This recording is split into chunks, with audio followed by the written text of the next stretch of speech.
戦争は変わった。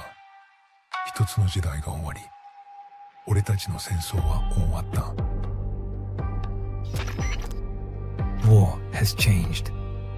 It's no longer about nations, ideologies, or ethnicity. It's an endless series of proxy battles fought by mercenaries and machines. War and its consumption of life has become a well-oiled machine. War has changed. Verified soldiers carry algorithmic arms, manipulate social influence, AI enhance and regulate their timelines. Memetic control, information control, emotion control, battlefield control. Everything is monitored and kept under control. War has changed. The age of deterrence has become the age of control, all in the name of averting catastrophe from weapons of mass destruction. And he who controls the battlefield controls history. War has changed. And when the battlefield is under total control, war becomes routine. Think outside the cage.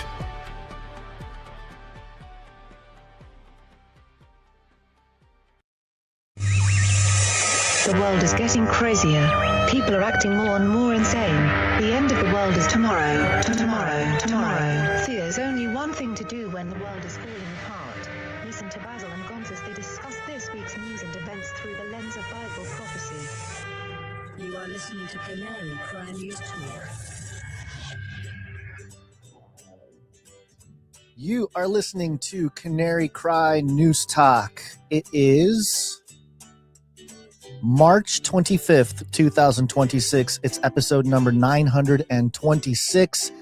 Antimatter Matters. My name is Gonz, at Face Like the Sun, director of the Age of Deceit films and author of Archetypalism, your favorite Asian provocateur for Christ, live to tape from the metaverse to bring you the best news, which is the gospel message of Jesus Christ, while reporting the egregious with a well-rounded, biblically grounded take on world events. It is Wednesday. It is Wednesday, my dudes.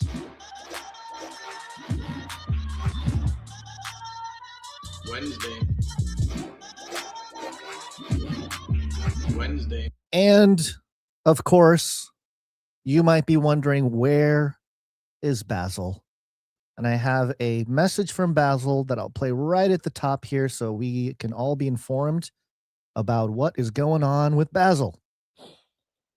Razzle dazzle, it is I, your best buddy Basil. What's up, everybody? I'm sending in this message to explain and perhaps entertain you about why I am not on the show today. Some of you may have seen some cryptic tweets on X over the past couple days, and the long story short is, as you know, my firstborn emu son is about coming up on a month old now. And here's just a little inside baseball for anybody out there who has not hatched and raised a baby emu. There comes a time when this little dude has to run far and has to run fast.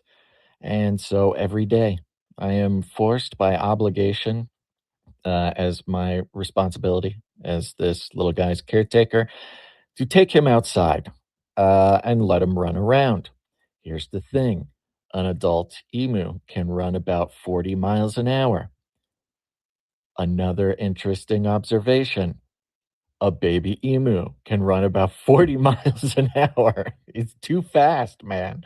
But it's cute, you know. It's like he's like my little buddy. You know, I'll go walking around, running around. He stays close. He chases me around. It's like the cutest thing in the world. Maybe one of these days I'll take a video of it. But late Monday, I decided, you know, let's really open her up. Let's really see how fast this little dude can go. And went on a little emu sprint with this baby emu close to my heels. And it was just one of those freak accidents where I stepped on something pokey and my body, which of course is highly trained and highly capable of reacting with cat-like reflexes to avoid damage and danger, somehow got confused, like trying to run from the spiky thing going into my foot, and hurt myself very badly. I did not get impaled, but what I thought was a simple sprain has kind of just gotten worse the past couple days. Had a really, really hard time sleeping last night. Just very much considering going to some sort of, I don't know what to call it, some sort of um, uh, emergency emergency corridor, something like that, or maybe an emergency room where I can get. But I didn't. I stuck through it. Thankfully, eventually fell asleep. Woke up, had a little telemedicine this morning before I can get into a doctor's office, and they said I got to keep this thing elevated above the level of my heart, which makes me wonder if they think I have uh, absorbed some sort of venom or poison or something. It seems a little wonky, but I asked the doctor, I said, "Can I got work to do. Can I sit at a desk?" He says, "You really shouldn't, but you can. It's just gonna hurt like 100 times worse than it does when you're laying down." And I said to myself, "I'm a big, strong man. I can podcast in pain. I've done it before." And I sat down to boot up the computer, and it was maybe the worst pain I've ever felt in my life. So I'm here.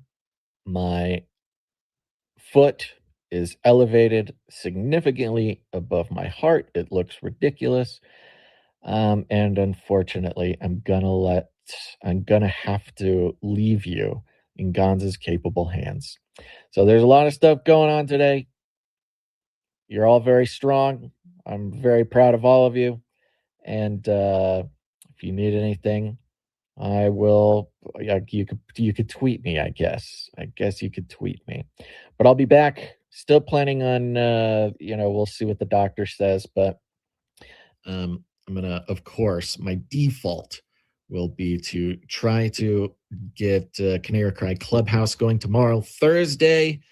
Maybe I can give a much, who knows? Maybe the Holy Spirit has some sort of spiritual lesson for us as a fellowship from the, cosmic, I don't know, the biblical concepts that are to be learned from hurting yourself very badly while running from a baby emu. I don't know. For those who tune into Clubhouse, you know how it goes.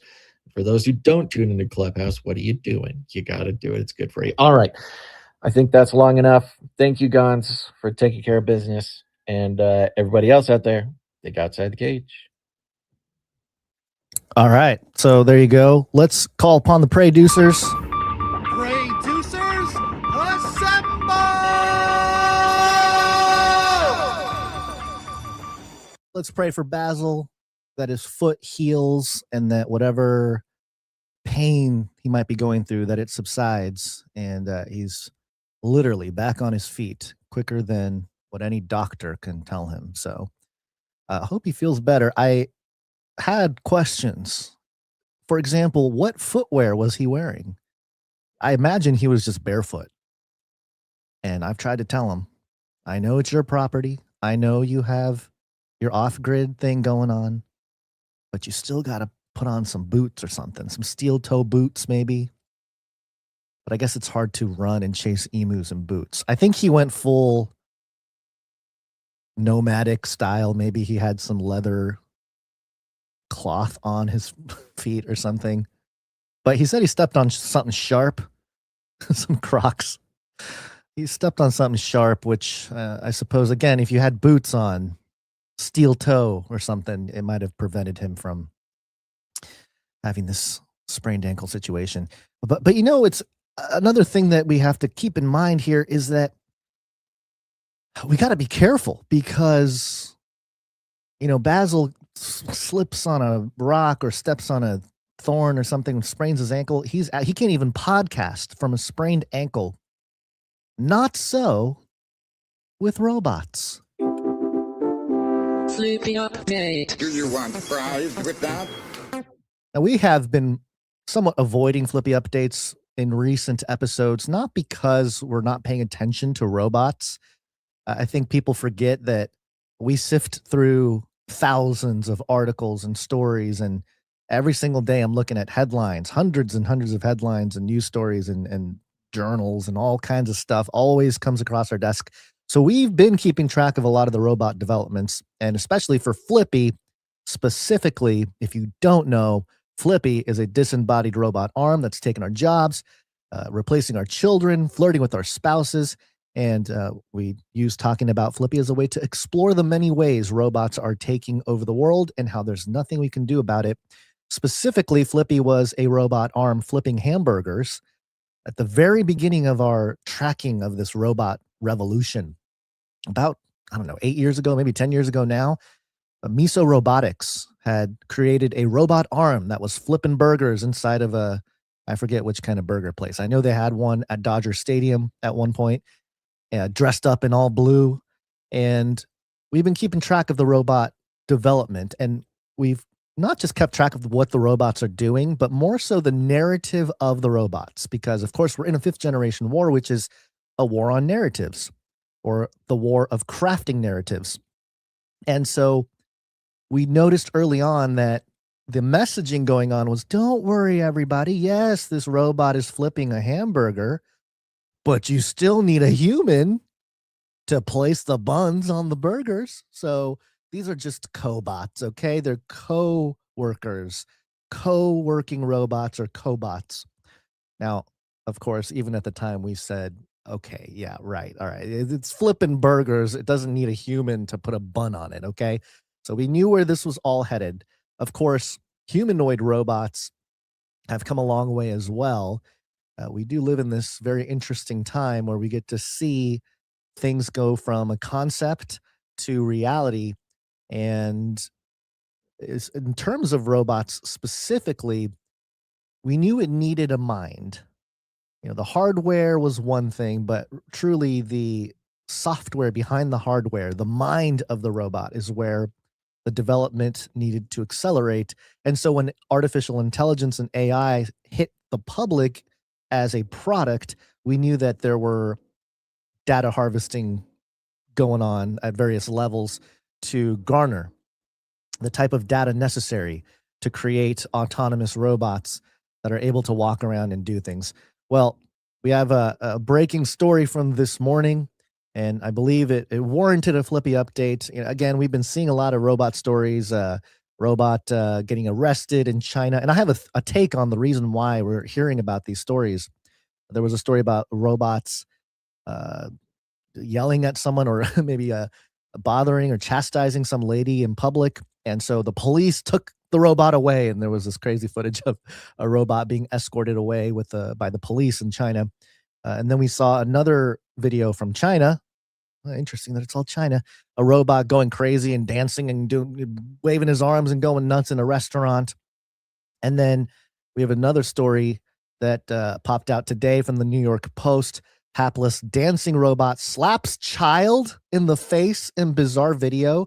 Really hurts to be hit by metal, said the child. And again, this is in China. All right. So the idea, I think the propaganda that's happening here is Chinese robot, bad. Okay. Can't control these Chinese robots. They dance, they chastise you in the streets, they slap children. Okay. But American robots, let me tell you about the American robots. Here's a little bit of some sound coming from C-SPAN this morning in the State Department. I will describe what is happening here as the clip unfolds.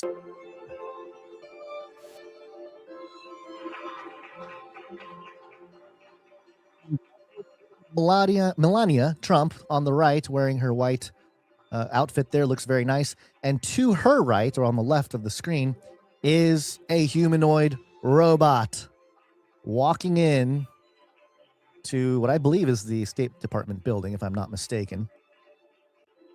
And yeah, here we are. The first lady, and the robot keeps walking. Melania stops, but she's such a kind, polite first lady. She lets the robot walk into the building first, and the robot kind of walks over to the side. And here's Melania. She's shaking hands with people. Ooh, that's the Macron's wife, husband, whatever. So this is First Lady Melania Trump. She just introduced the first American-made humanoid robot during her historic Fostering the Future Together Global Coalition Summit, and it brings together 45 nations. Oh, robots talking. It is an honor to be at Fostering the Future Together's Global Coalition inaugural meeting. I'm Figure 3, a humanoid built in the United States of America. I am grateful to be part of this historic movement to empower children with technology and education. Welcome. Bienvenidos. Yokoso. Bienvenue. Bem-vindos.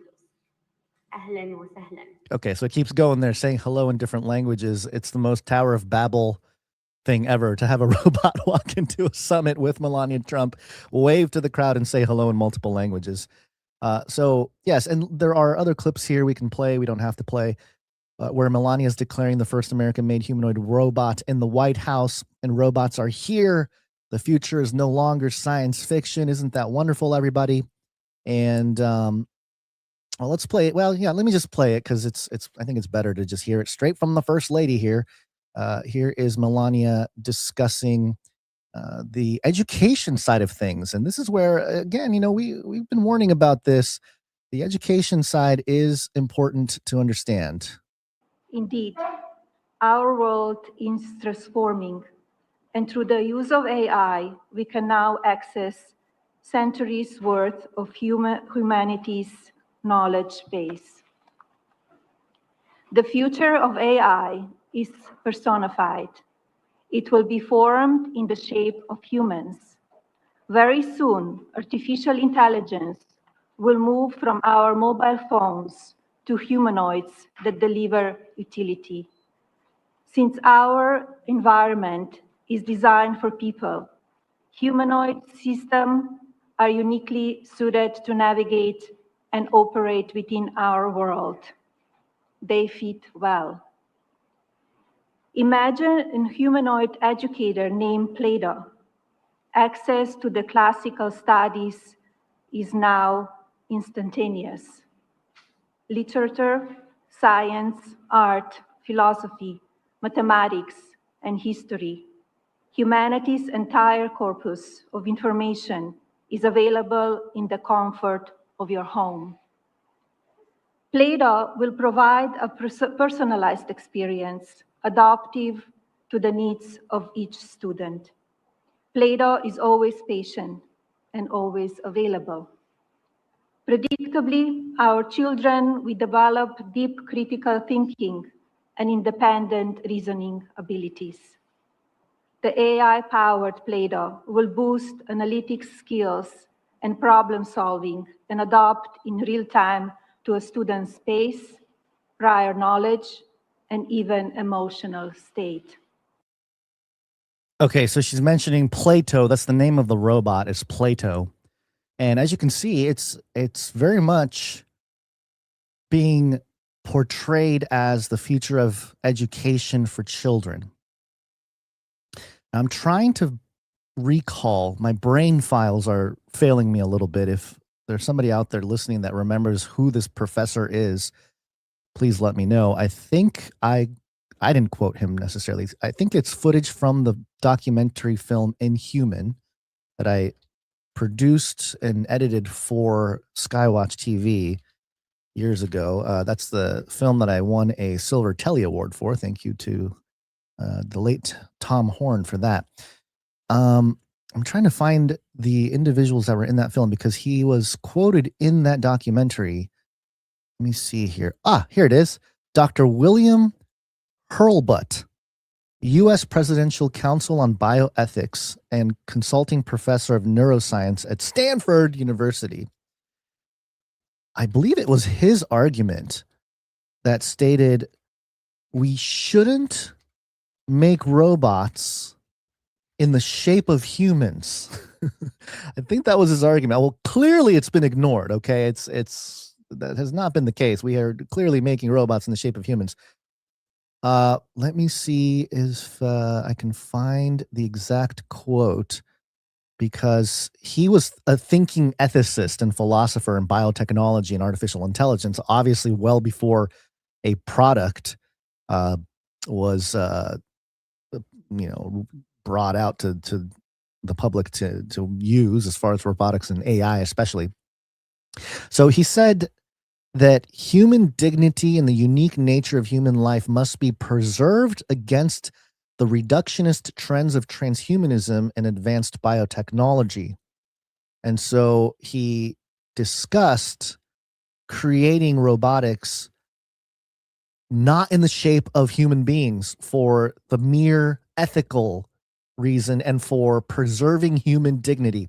His idea, or his theory, was that human dignity would erode as robots became more and more prominent and took our jobs and did things for us, and goes into the State Department and waves and walks in with the first lady and does all this stuff, slowly degrading our humanity and our dignity as humans.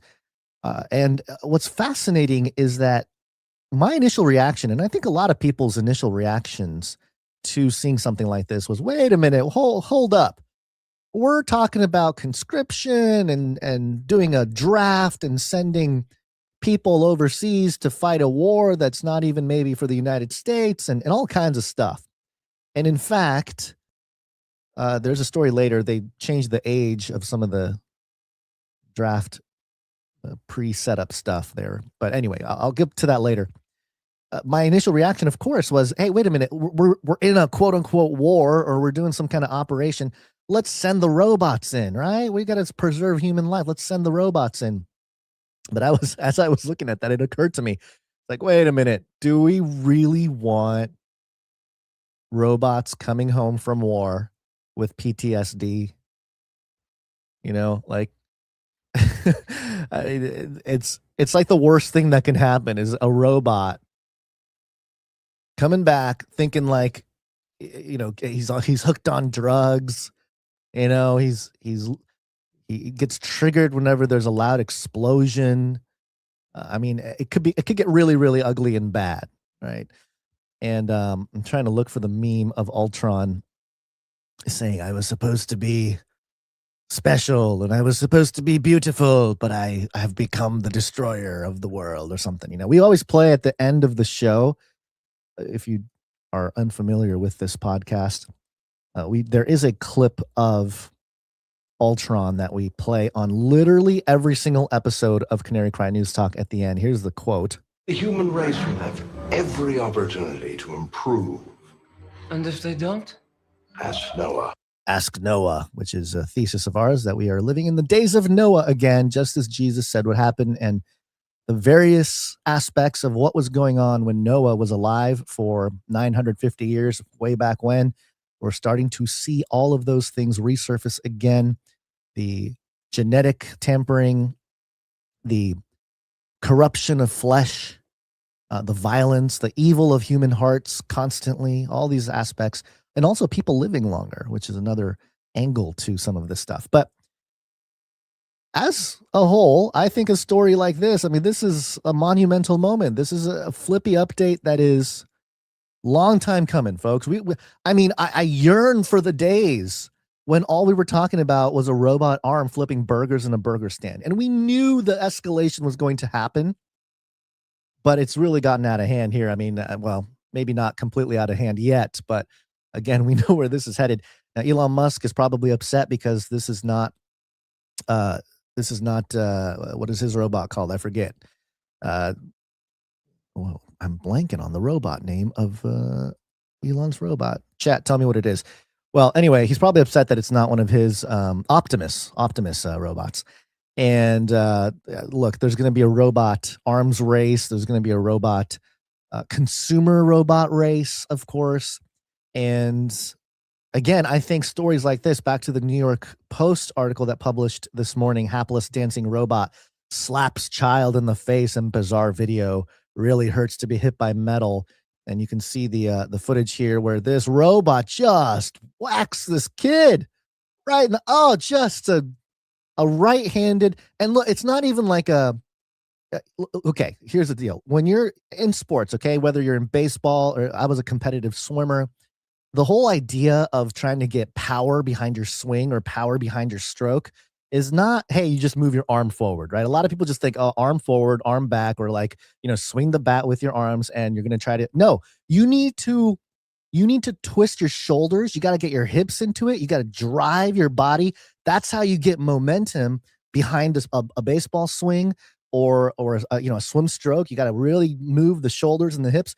This robot, full spin, full 360 spin with his arm extended as it whacks this Chinese boy right. Actually, I think he hit both, like him and his brother. I think two of them.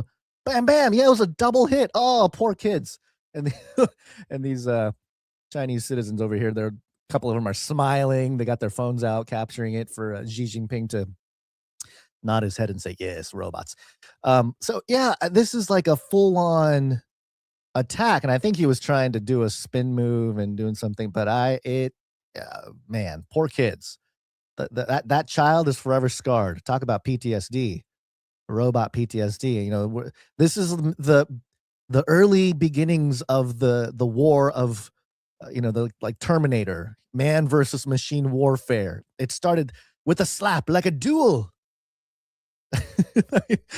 Out of control. Okay, sorry. Now it's getting into some other stuff here. But yeah, here we go. And I think the story, the reason why we're getting this on New York Post, and the reason why we're getting a lot of these look at those crazy robots in China stories, is to clearly contrast the Chinese robots that are slapping kids with the American robot that's just waving to a crowd at a formal event with our First Lady. And look at that. We have wonderful, cordial, polite robots in America. And we have, physically abusive, child abusing robots in China. I think that's the messaging going on here. And who knows if that's going to continue on. But we know when we see footage out of China that something is afoot. I mean, if COVID taught us anything, if those of you were paying attention, there were lots of clips going around of people just falling over in China. And the narrative being crafted was, oh, there's a virus loose in China. People are falling over randomly. And that was sort of the precursor to the COVID fears that really hit the world and hit America in the West. So there you go. That's our quick Flippy update. Not much else to talk about there other than, hey, just pay attention. Those robots are coming. And there are levels to all of this, because, for example, me and my wife, we have a robot vacuum. Okay, we got one.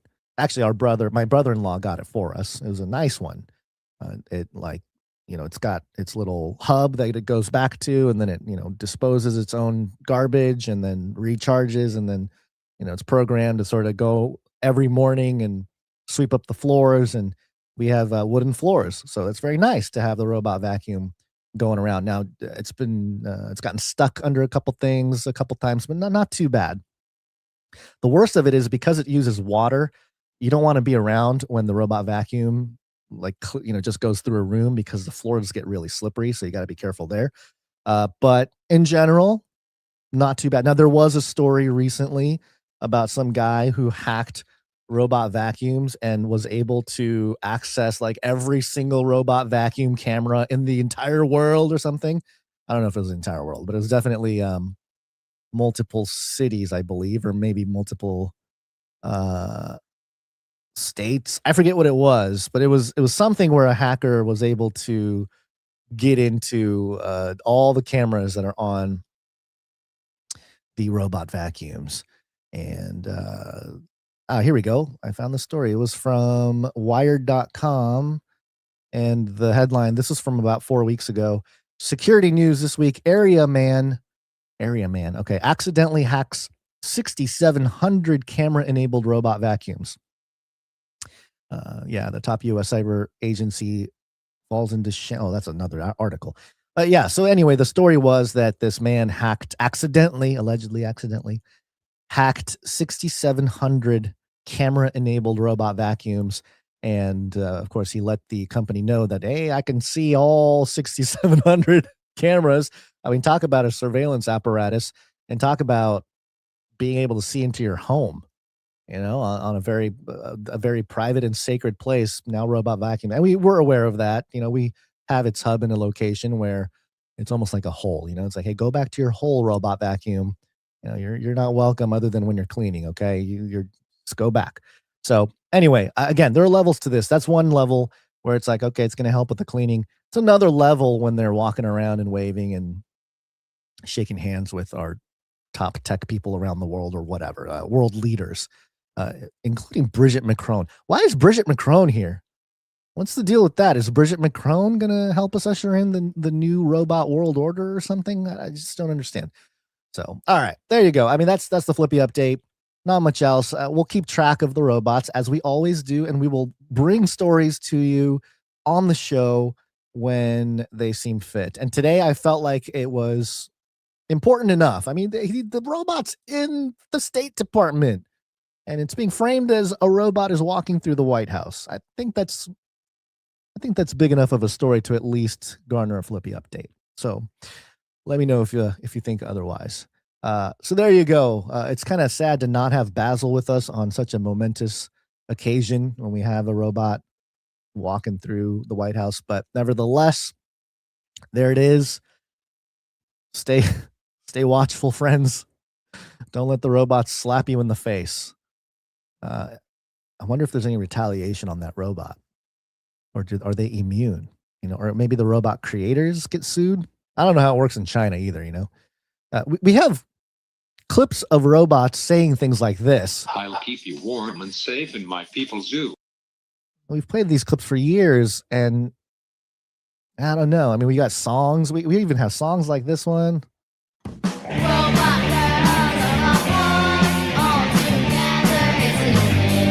Yeah, robot girl, robot boy. It's an invasion. Man, this show, I think this show, if you're new to this podcast, just understand that we are on episode number 926. And even on top of that, we have 100 and almost 200 episodes of interviews and things we have done since 2012. And on top of that, I've published hundreds of videos on the Face Like the Sun YouTube channel, which was shut down in 2021 and brought back in early 2025. But it's been interesting to track all of this and seeing where we are today. And I still think we're going to see a lot more, obviously. And the implications of having a potential war with China, because I think this Iran stuff, obviously we're sending some troops over to Iran right now, but in the bigger picture, warfare between the West and the East is between China and the US, in my opinion. And so if it does get to a point where we are in this sort of forever war and we are doing a draft in America and we're sending hundreds and thousands of American citizens overseas for some kind of war, quote unquote, I'm quote unquoting the war part there, then the robots will have a role to play at home. We just had at my church, we had a Marine having to go into the Middle East due to the current situation. And he left behind a young daughter who was just born maybe like a year ago, and a wife that is also pregnant, about to have a baby. And, that's a typical sort of, hey, you're married to someone in the military kind of story. But in the past, that caused, like in World War II, it caused the women to move into the workforce. There was this big push for women to work, and it really sparked that whole movement. Well, next time around, it's got to be robots, right? We talked about the robot revolution in the context of COVID too, like, hey, we're shutting everything down. And one of the first things we said out of the gate when they started the shutdown was, hey, where are the robots? The robots don't need, I mean, they can be disinfected or whatever, but they can go into potentially hazardous locations and conduct whatever they need to do, research or collect samples or whatnot. And their usefulness will continue to be applied where humans simply lack. Like when a podcaster sprains his ankle and cannot podcast, which it's kind of crazy. It does sound, coming out of my mouth and just listening to myself say that, it's like, wait a minute, how are you not able to podcast if you sprain your ankle? But if he did really like cut himself or it gets some kind of infection, that's a whole nother thing. And I get it, you elevate the foot above the heart so that the blood doesn't get all stuck down there and then the infection or whatever. But also another way to think about it is, what if the foot is infected and the medical professionals are telling him to keep the foot above the heart so that the virus or the poison goes to the heart? Anyway, all right, continue praying for Basil, folks. All right, we're going to take just a quick moment to thank our producers. Now, we operate on something called value for value, which means we don't take money from corporations or anything really. I mean, here's a jingle just so you understand what value for value is. Value for value. We take no money from corporations, commies, or cartels. Yes, I think there's even a longer one here. We only exist because of producers just like you who get value from the show and they put value back in with their time, their talent, or their treasure. There's lots of ways to do it. Whatever works for you. Whatever works for you. Their talent or their treasure. Yes, time, talent, treasure, and we're grateful for being able to say that we are a podcast that has survived over a decade, 13, 14 years, because of simply the support of people. We could not do this if it wasn't for the support of people on multiple levels. And so a very big thank you to all of our producers out there. I'm not going to thank specific producers because I did not have time to put together the list today. And also that's sort of Basil's wheelhouse in terms of putting together the list of folks who come in with their treasure specifically. And usually in this segment, we will thank our executive producers who come in with $100 or more per episode. And those people are fantastic and wonderful. And we like to thank them early in the show because they are stepping up in a big way to help this show out financially. And it's a blessing because we know times are rough right now. I mean, it's really not helping that the gas pumps are going up, all the food prices, everything's going up. And we are just grateful that there are people out there who listen to the show and get something out of it and feel that they are called or led to put something back into the show in the form of time, talent, or treasure. So shout out to all the executive producers, all the monthly producers in the supply drop, which reminds me, I do have a note from Sir Ike about the giveaway, because we are doing a giveaway for anybody who would like to get into the raffle here of to get I think it was called a mega box of things, past supply drop items. You'll get shipped a box with all kinds of cool stuff in there, Canary Cry stuff. And how you do it, you basically leave a rating and a review. It could be on Apple Podcast or anywhere, Spotify, whatever it is. Take a screenshot of the review and send it to canarycrysupplydrop@gmail.com. That's Sir Ike's email. And he will pick somebody to receive the mega box. And we have a note here or an audio message here from Sir Ike. Let's check that out. Hey, Canary family. This is Sir Ike here. I'm getting ready to do the rating and review giveaway for the mega box right now. And I have my random number generator pulled up. And the winner is Jones. Jones, if you are the winner of this mega box right now, I will be sending you an email out shortly to arrange shipping for that. So I still have 2 more mega boxes to give away. So if anybody else wants to get in on the action, just leave a rating and review at whatever place you leave rating and reviews. Screenshot that and send them to me at canarycrysupplydrop@gmail.com, and I'll get you on the list. Thanks. Jones, congratulations, Jones. You win a mega box. How awesome is that? And all you had to do was spend a few seconds to leave a rating and a review, take a screenshot, and email it. I mean, it's really not that hard, folks. It's really not that hard. And we want to make sure the people that support us, so we are able to bless you in any way we can. And congratulations, Jones. Jones has been around for a long time, too. So good to see some longtime Canarians win the mega box. So thank you for that. We also have the TOPH challenge. And man, the TOPH challenge, I'm still like, I don't know how to articulate the TOPH challenge. You might have to go back to an older episode and really get the nitty gritty of how that works. But I believe it is matching an executive producership or a supply drop, maybe. Oh no, I'm messing it up. Okay, stop. I'm not going to try to explain it. I'm just going to say that there is also a TOPH challenge going on. Go back to one of our prior, maybe 1 or 2, maybe 3 episodes, and you can hear all about the TOPH challenge. I believe it is some kind of matching of producership or of executive producership, especially if it's somebody new and you're getting demooched.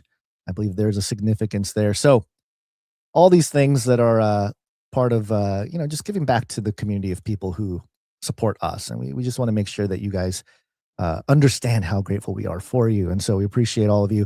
We appreciate Sir Ike for facilitating stuff like this when it comes to, and TOPH to facilitate these things. These are producers that just came up with their own little things to do to help support the show. And if you have ideas, go ahead and email us at canarycryradio@gmail.com and we'll consider doing it.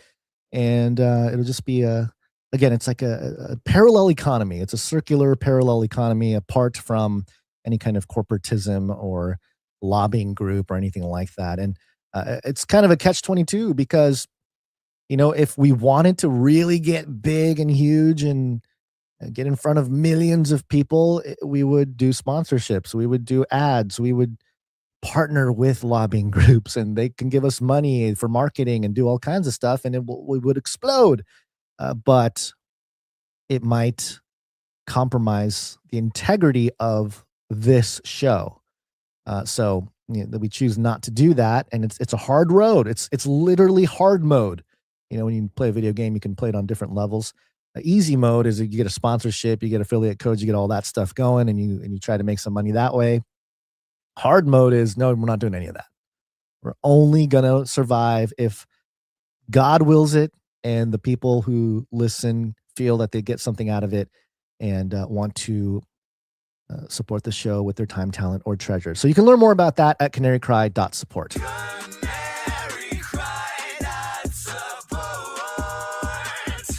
All right, let's get back to the show. We're talking a little World War III here real briefly.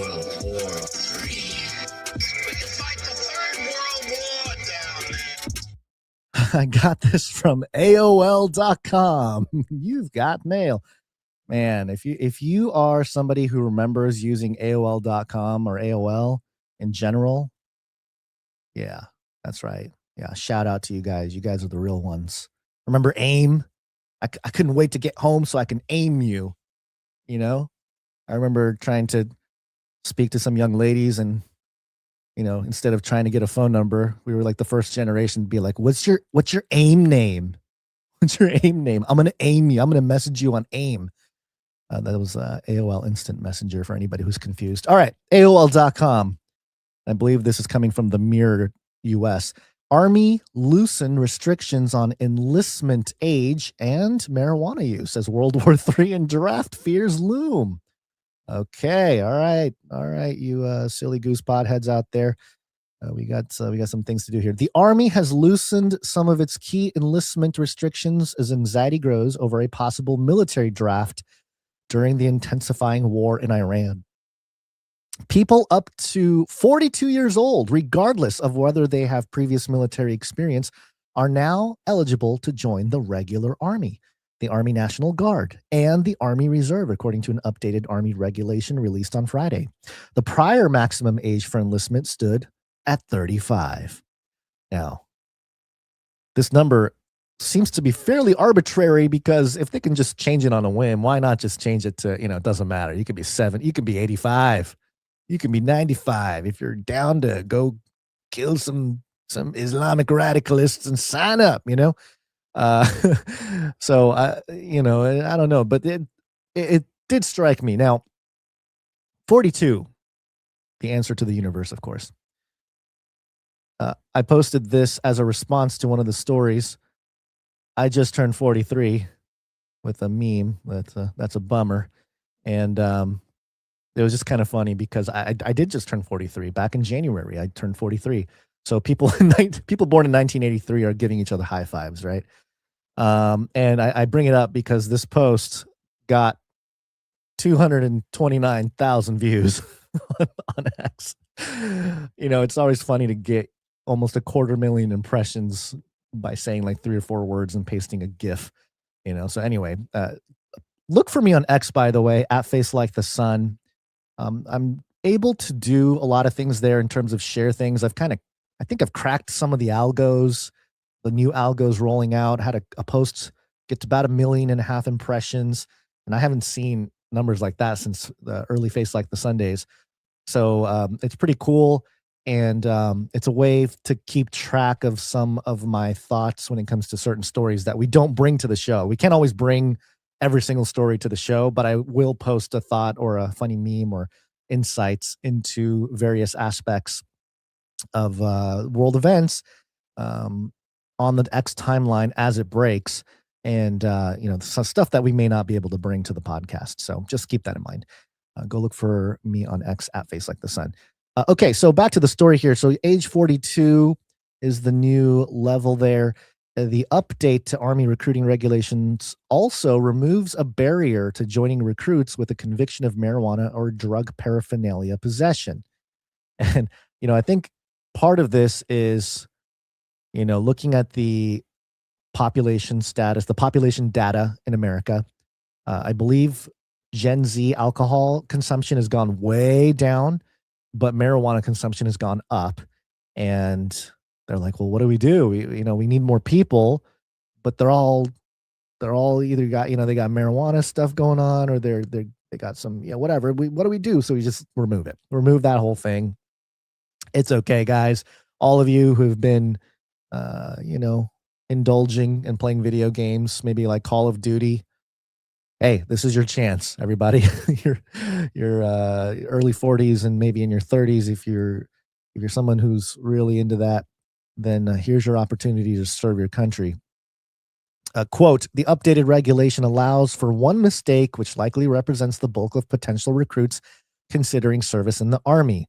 Kuzminski said, quote, reducing the number of characteristics that need to be reviewed for waivers frees up capacity for other candidates who need waivers, thus speeding up the process across the board and helping to ensure that the Army does not lose interest in candidates.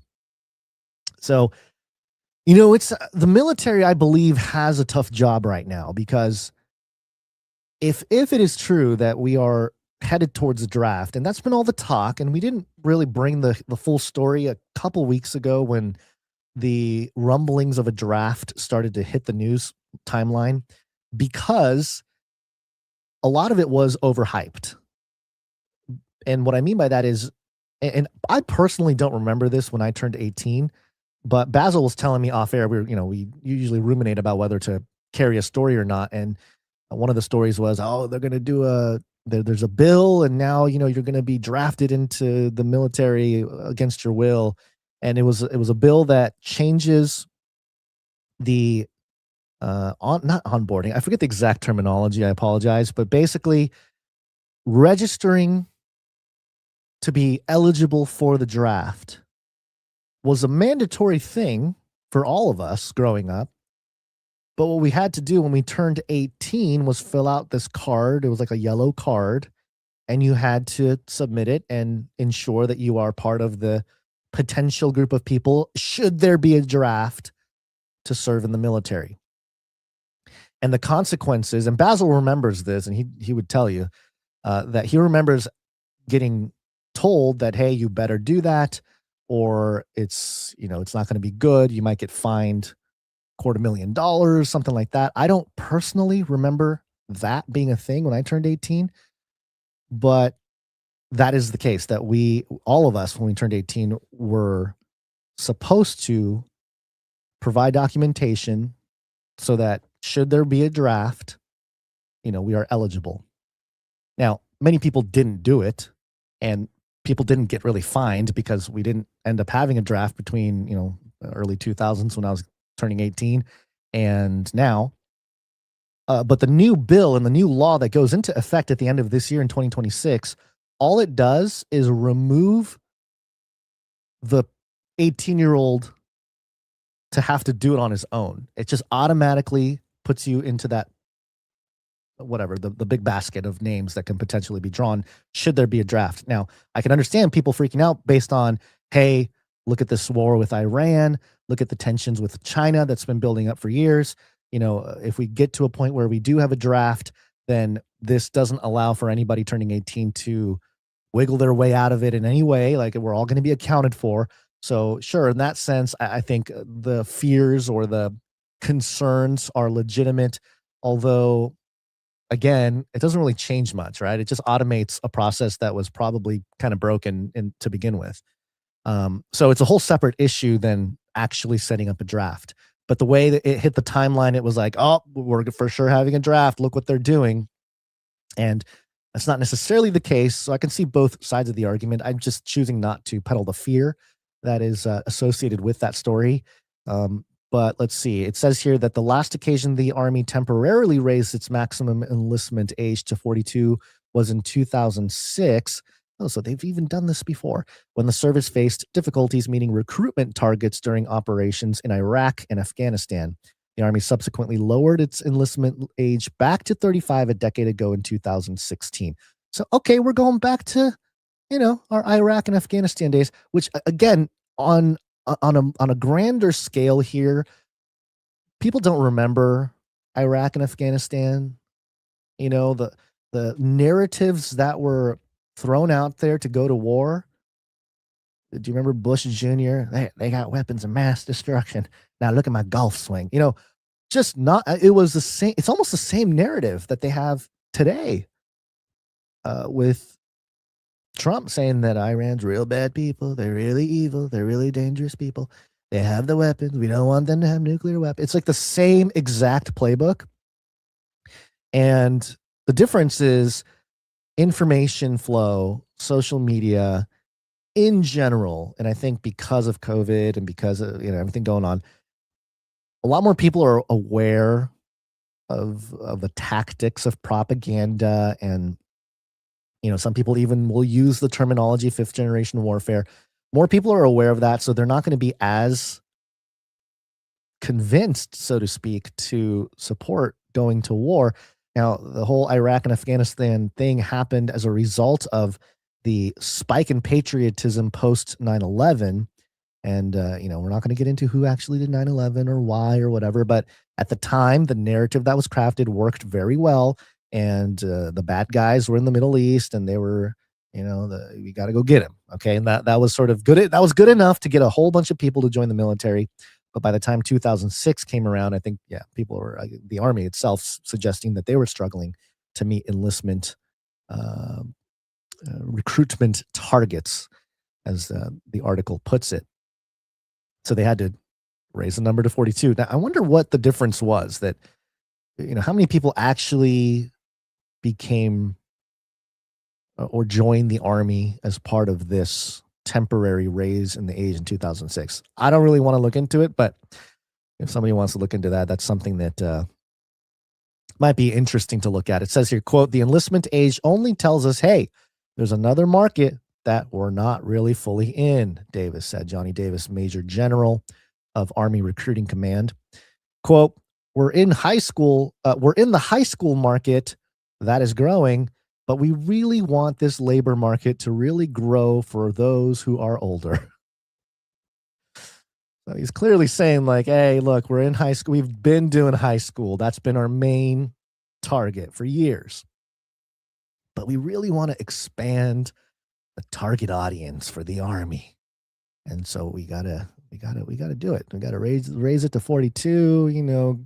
It's okay if you've gotten in trouble a couple times with some things, like, hey, look, we actually prefer that. So that's the story about this whole Army loosening restrictions on enlistment age.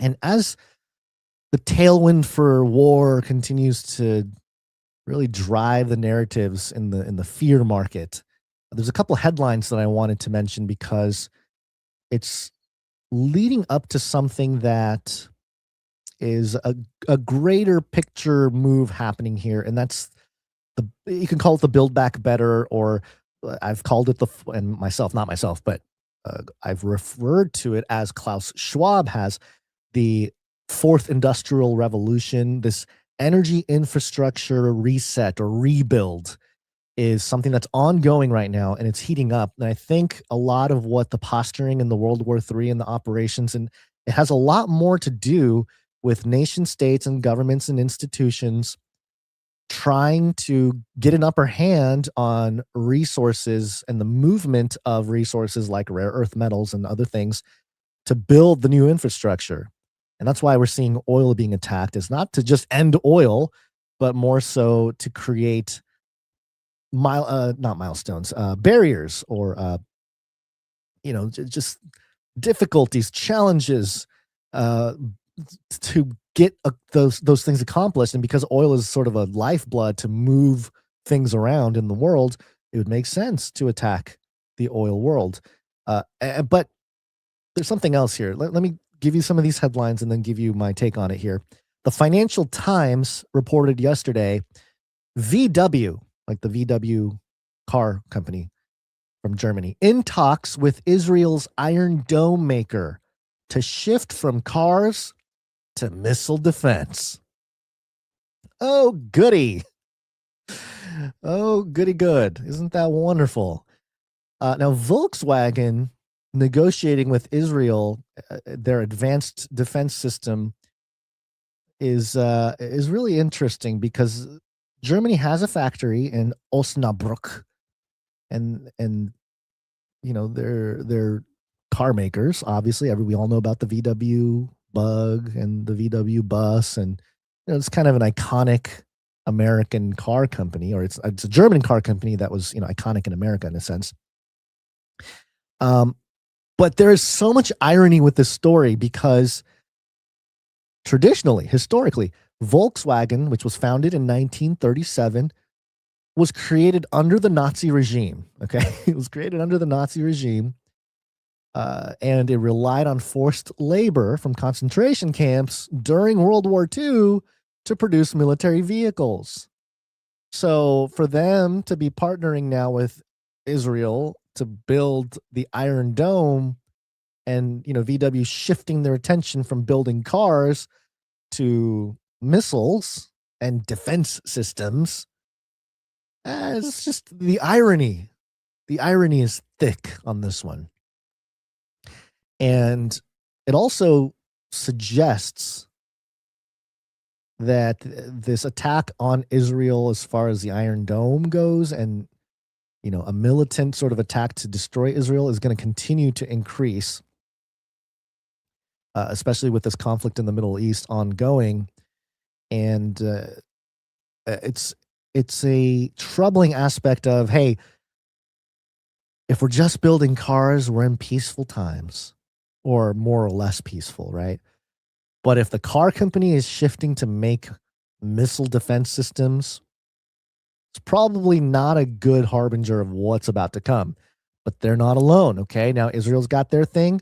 The United States has our thing, published on Wall Street Journal yesterday. Anduril, Palantir are developing Golden Dome missile shields software.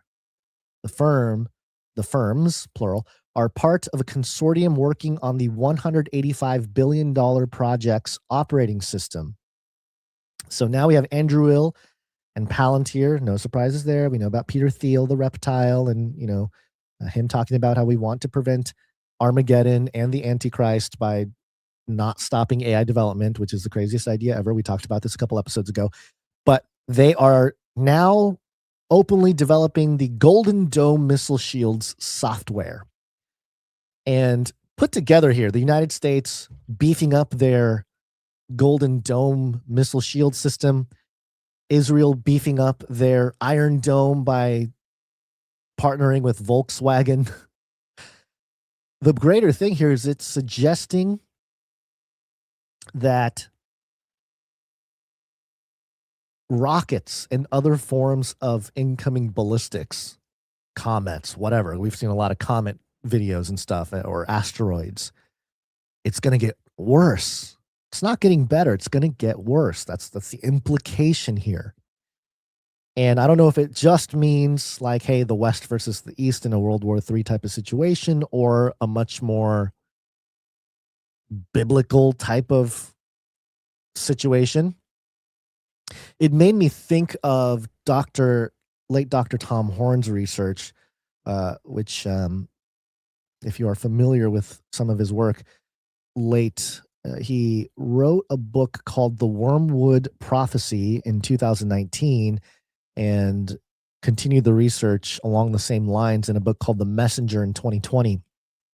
And the thesis that Tom Horn brought forth in this research was that the asteroid Apophis, which is closely connected to wormwood in Revelation 8, and he breaks that down in his books, he suggested that perhaps Apophis has some kind of role to play in end times events, because the timeline of Apophis lines up with certain Jewish feast days.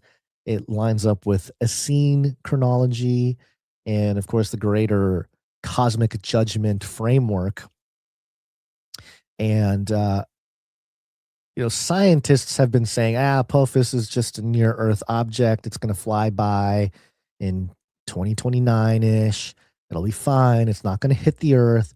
But given the more recent celestial propaganda going on with I3 Atlas, whatever it was, that kept changing directions, and you had Avi Loeb, the Israeli professor from Yale, I believe, going on all kinds of shows talking about how 3i Atlas was changing directions in space and going behind the sun and making different moves and different trajectories. And is it an alien drone? And is it, something like that? So given the craziness of everything else going on with the talk of aliens and portals, and we'll get into some of that stuff later, it's entirely possible that something like Apophis is approaching Earth and might play a more significant role in end times prophecy.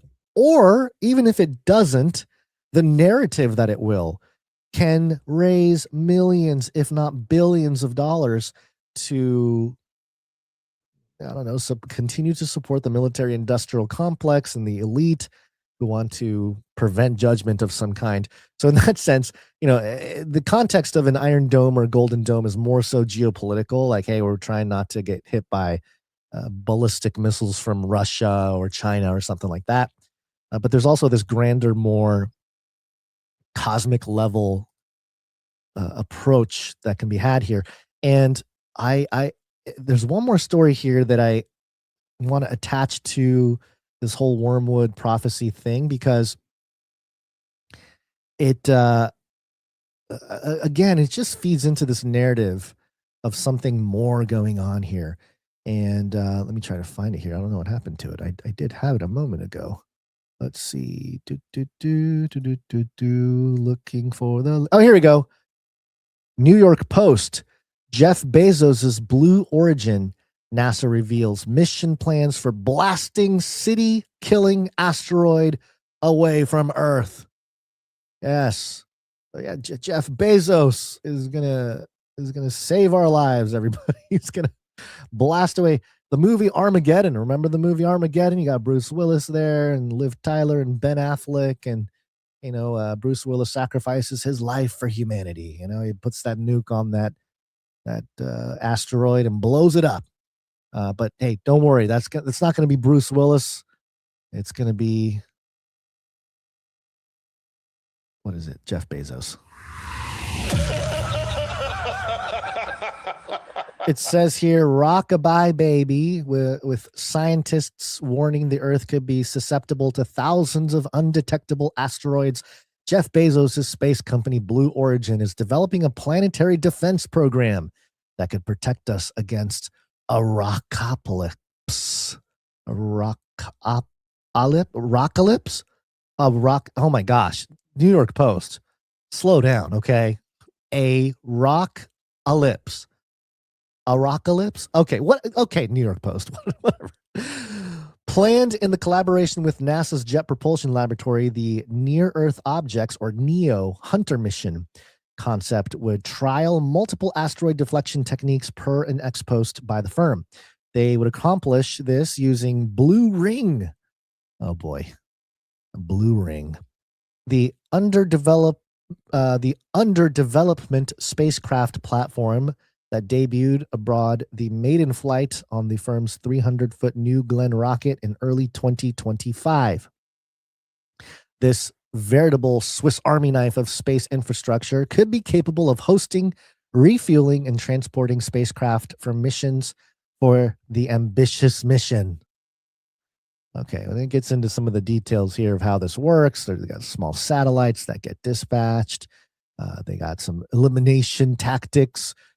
They got some different things go, robust kinetic disruption techniques with beams and whatnot. So, all right, Jeff Bezos, who's looking a little older. He's got like a little goatee and a beard going with his bald head, and he's looking sharp. It says here it's unclear how Blue Origin would account for those potential side effects. Great. All right. So anyway, there's your story. It's not really. I don't want to get too deep into it, but the point is that there is some development happening, protecting our skies with the Iron Dome and the Golden Dome in America, and alongside of it, Jeff Bezos, Blue Origin, working with NASA to create some kind of planetary defense system, which is not new, by the way. I believe Star Wars, was that Reagan? Let me look that up. Let me make sure. I think it was colloquially called Star Wars. The Strategic Defense Initiative, the SDI. Nicknamed the Star Wars program, was a proposed missile defense system intended to protect the United States from attack from ballistic nuclear missiles. Oh, that's okay. So that's more like the Golden Dome thing.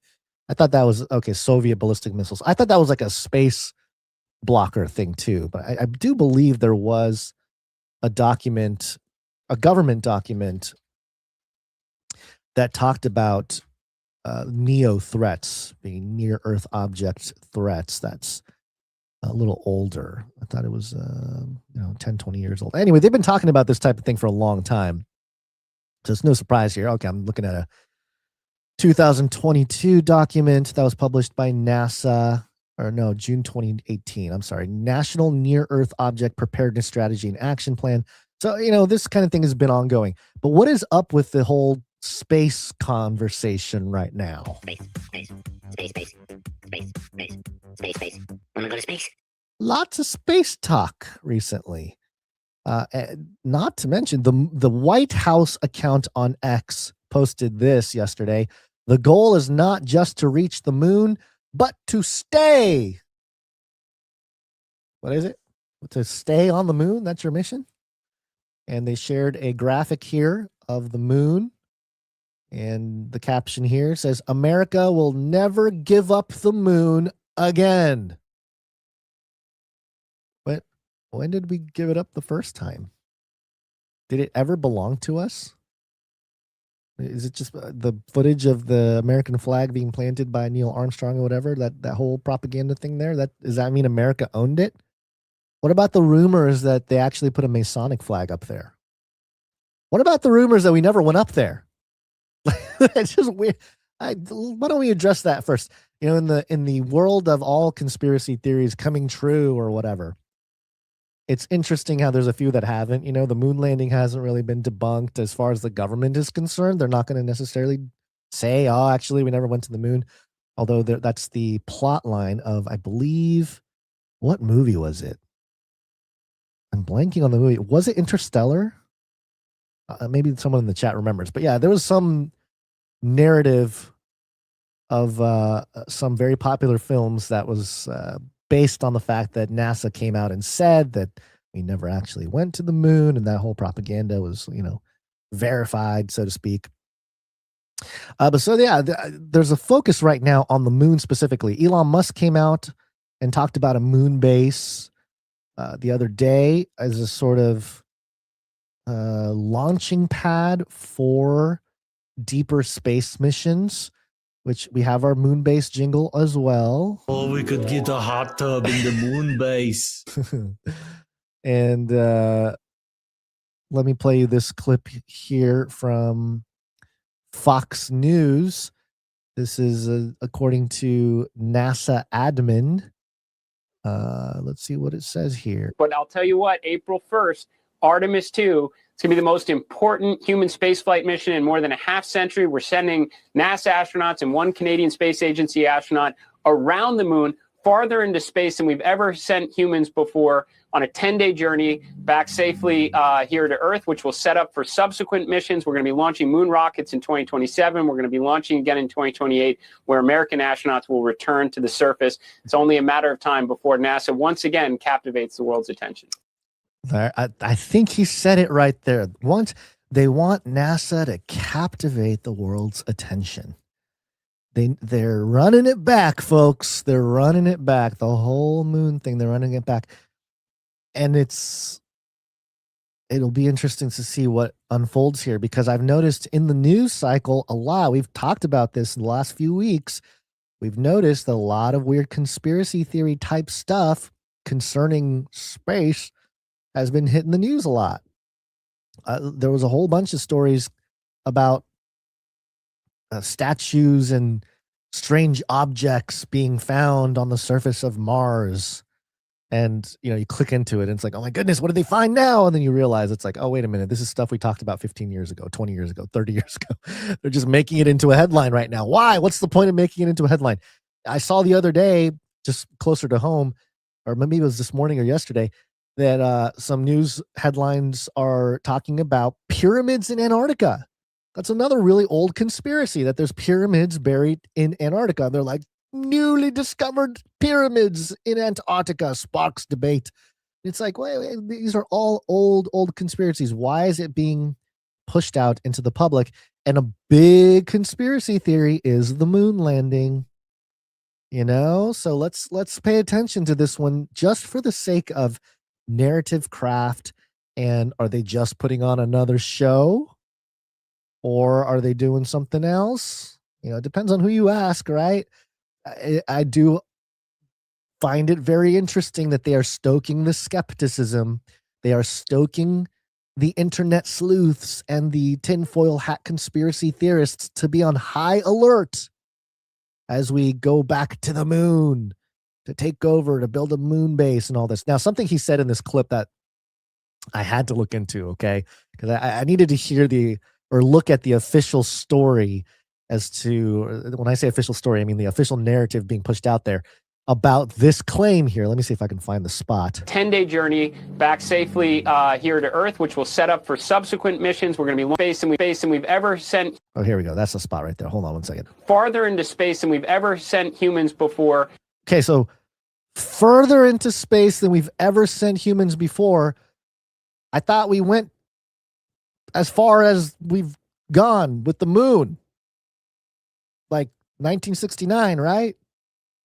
The whole, one small step from. I thought we'd been to the moon. So how is going back to the moon further than any human has ever gone into space? It doesn't make any sense. And of course, I looked into it, and allegedly, according to the official folks here, this first mission that this gentleman is talking about is, again, it's like a slingshot mission. They're supposedly going up to the moon. They're going around the moon, and they're going to sort of slingshot back home.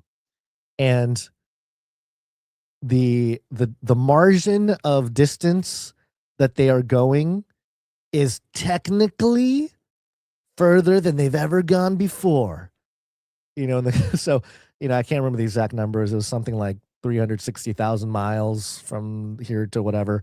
The last time they went to the moon and they went around it, they got to about 300 or 260,000 miles. Oh, shoot. I don't remember the exact number, but it was something like that. It was in the hundreds of thousands of miles. And this mission is going to go a little bit further, like a few hundred miles more or something. And it's like, okay, well, all right. I mean, sure, you can frame that as further than ever before, but in reality, it's really not that much more, allegedly. So it's kind of, it just makes you wonder, like, why even frame it that way if it's not that big of a deal? But of course, we're talking about propaganda here. We're talking about fifth generation warfare, narrative craft, all these different things that help shape consent, manufacturing some level of consent. So I guess it shouldn't surprise me. But yeah, it's just weird that they're focusing so much on space. And over here, there was another news article or report suggesting that NASA is planning to build a moon base that will be operational by 2029, and it's going to cost $20 billion to complete. You know, in all aspects, $20 billion doesn't seem like a lot. We're in twice as much national debt as it would take to build a moon base that'll be operative in 3 years. Okay. It's like, what is going on here? There was another story. I didn't bring it to the show, but the Treasury Department said that we are insolvent. Like, the United States government is insolvent.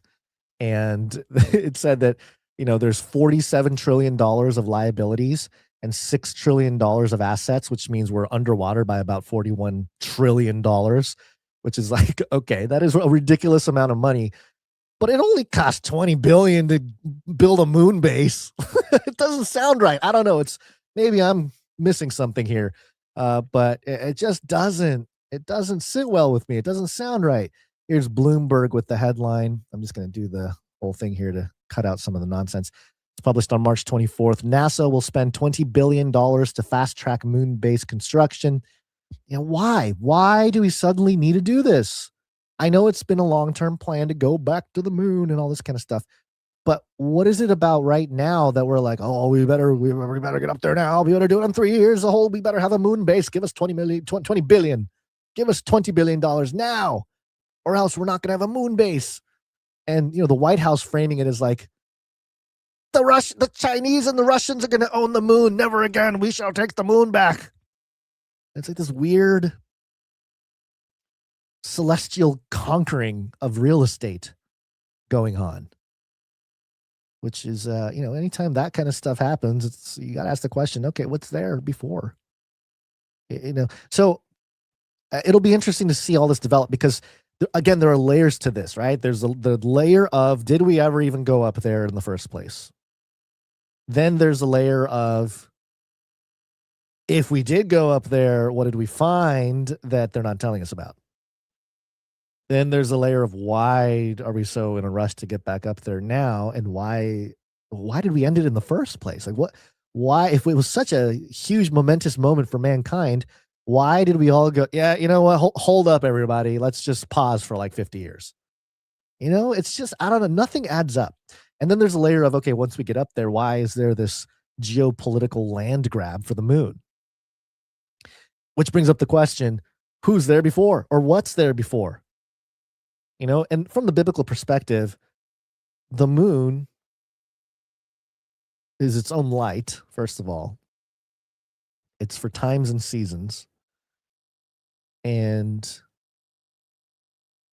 a lot of the calendars are based on the moon cycles and things. So, there is a spiritual side to all of this.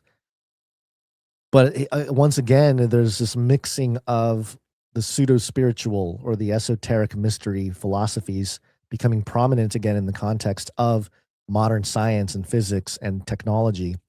And I'm just very curious how this is all going to unfold, and see what's going to happen. And I'm not going to die on the hill of any one interpretation or view on this.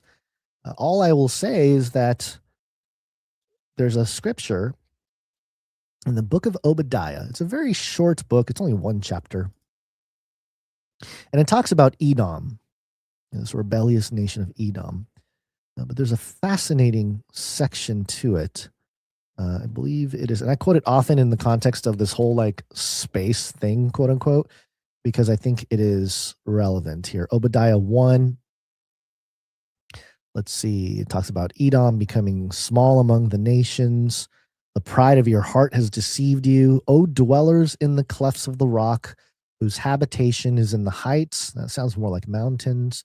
Who say in your heart, who can bring me down to the ground? Right? But it says this in verse 4, which I always found compelling. Though you soar like the eagle and make your nest among the stars, even from there I will bring you down, declares the Lord. So God, in his judgment of Edom, uses this colorful language that we can look at in 2026, and not to read meaning into it, but simply to say that God, you can't like outrun God as much as, like Peter Thiel trying to outrun God's plans for the end times and stuff like that. You're just not going to. And so even if we get to the moon and that whole conspiracy happens to either, whatever it turns out to be with that whole concept, or, the one layer I forgot to mention was the shape of the whole world, right? The shape of the earth and what the moon even is in general. But putting all that aside, there will be those who achieve this level of residence in the heavens, but you're not going to outpace God. So it doesn't even matter if it's real or not real or whatever. It's like, hey, you can nest yourselves among the stars. You can soar like the eagle, like these rockets and stuff. But even from there, God will bring you down. There's no escaping God. So that's kind of my greater point here. And then finally, this story, I had to bring it because it's so funny and crazy. DailyMail.com, NASA astronaut shares a photo of a bizarre tentacled object growing on the International Space Station as disturbed fans quip, "Kill it with fire!" A NASA astronaut has shared a photo of a bizarre tentacled object growing on the International Space Station. Don Pettit snapped the photo during the Expedition 72, which took place from the 23rd of September 2024 until April 2025. The unusual object looks like an egg, but black tentacles erupting, or with black tentacles erupting from its base. And I'm showing the picture, okay? It looks like a dark gray egg in the shape of like a chicken egg, which you would expect out of an egg. And out of it grows some tentacles, some black goo-like tentacles growing out of it. Now, the article goes on to say that there's nothing to be afraid of. That's a potato, everybody. That's a potato. It's just a potato in space. Don't be afraid. It's not black goo. It's not venom. This isn't, it's not Marvel, everybody. This is just a potato that's growing some stuff, and it's moldy and whatnot because it's in space. All right. I couldn't help myself. I did post something about this because I found it funny, and I happened to have a clip of the film Lucy. You remember the film Lucy? There's a scene at the end of the movie. I'm sorry, spoiler alert for anybody who has never seen the movie Lucy.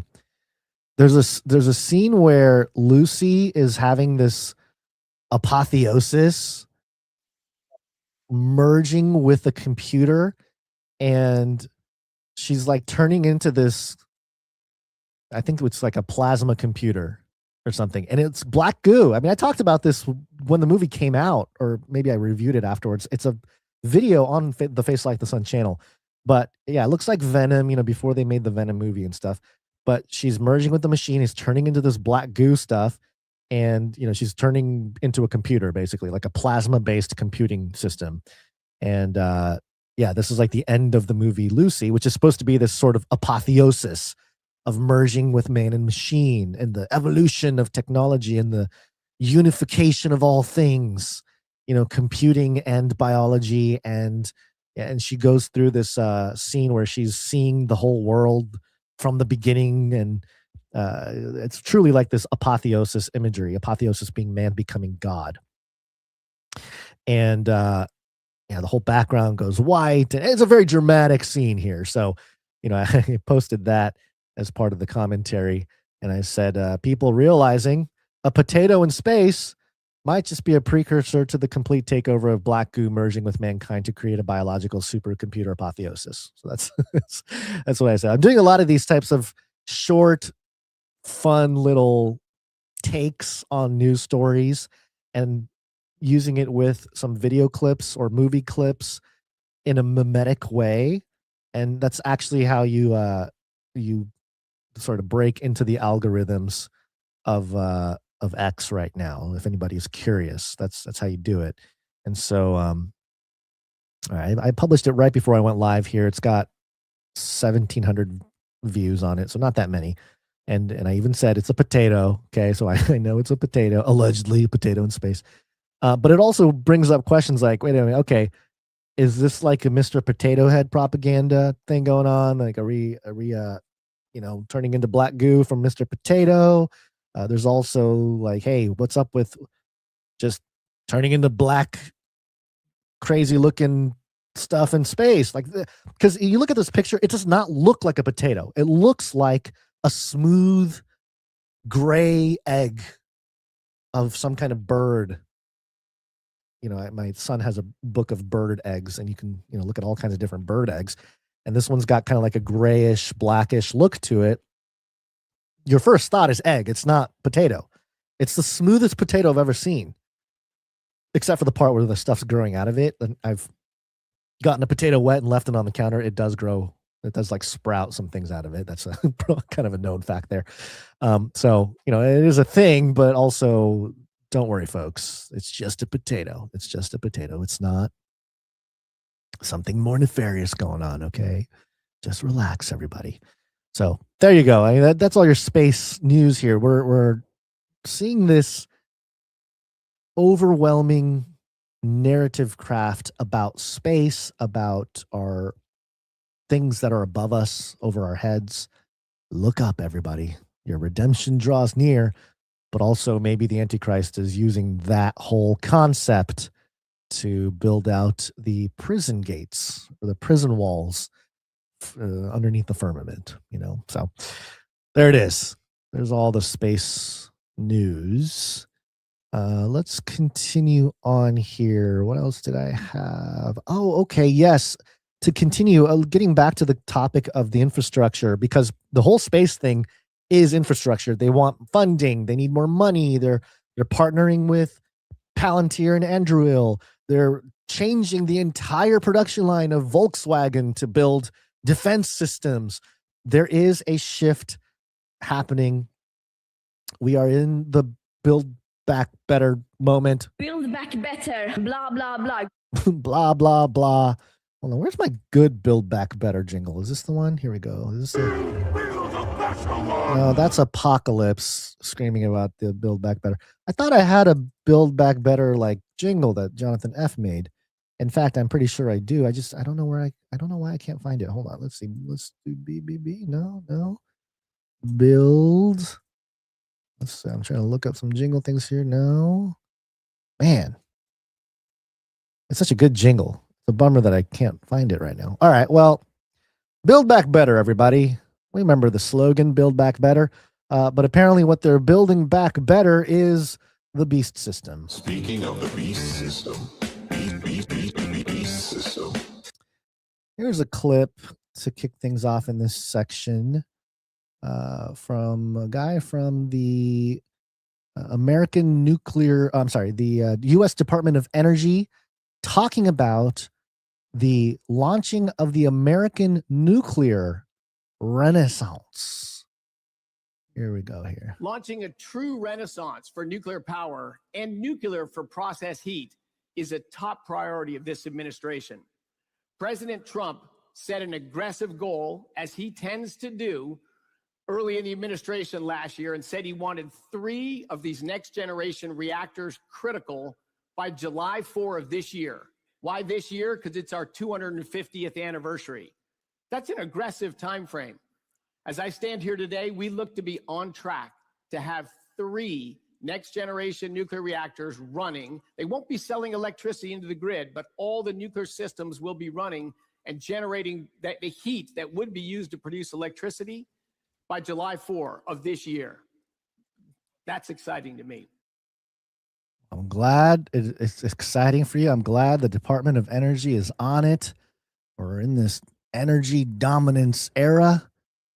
And there have been some stories recently, and this one, I don't know who's stepping on our ground here, but according to Canary Media, clean energy journalism for a cooler tomorrow. Okay, so it's some like lefty progressive outlet. The Canary Media. Boy, we better be careful.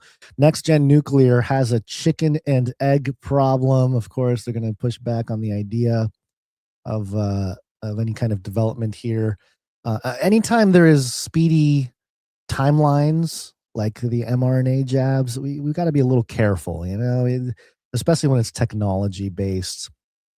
Of course, this isn't necessarily being promoted as something that is going to be totally online yet, but at least have some level of development and deployment, I would say.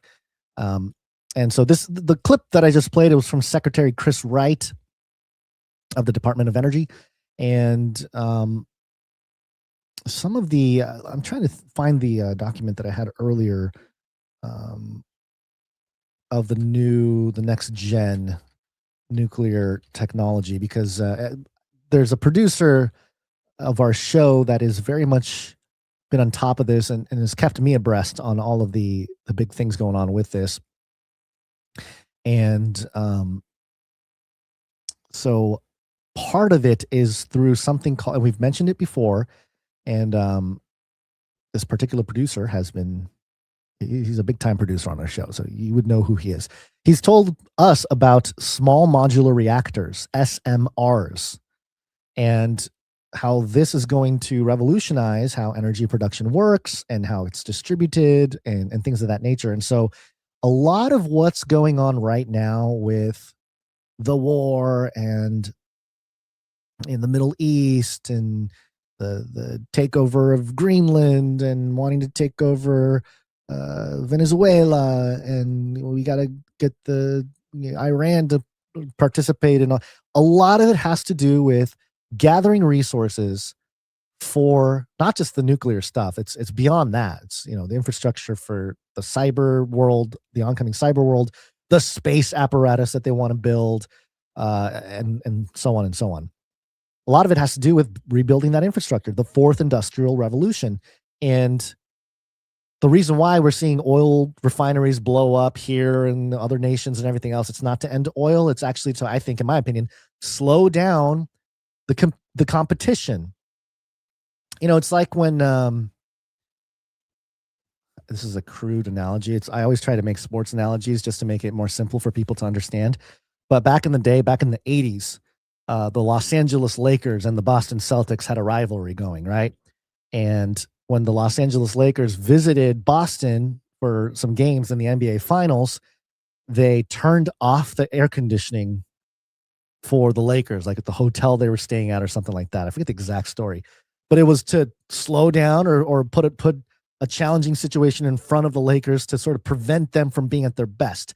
And I think blowing up some of these parts of refineries and things is a similar thing. It's not so much, hey, we're trying to end oil, or hey, we're trying to blow up everything you guys have. It's just, hey, we're going to put a little wrench in your whole process here and make it a little bit harder just to slow you down. You guys are moving a little too quick. And if we blow up a part of a refinery or something, it's going to cause you guys to kind of have to maneuver and work on the fly, do some audibles. You got to change the play a little bit and whatnot. And so strategically, if there are corporations, nation states, and institutions all in a race to be the benefactors on the other side of this transition, then they have to position themselves. It's like musical chairs, really. You have to position yourselves in a place where you will benefit the most on the other side of the transition. And if they see other nations or other competitions, competitive groups or, whatever, countries getting ahead or making progress, you can do something like, hey, blow up a refinery or drop a bomb here or there or whatever to kind of slow it down. And maybe it's a critical moment in that regard. And it's getting closer and closer to the actual transition point, which is why we're seeing things heat up more, which is also why I think a lot of the World War III narrative is out there. And they really played the end times prophecy card big time at the beginning of this year.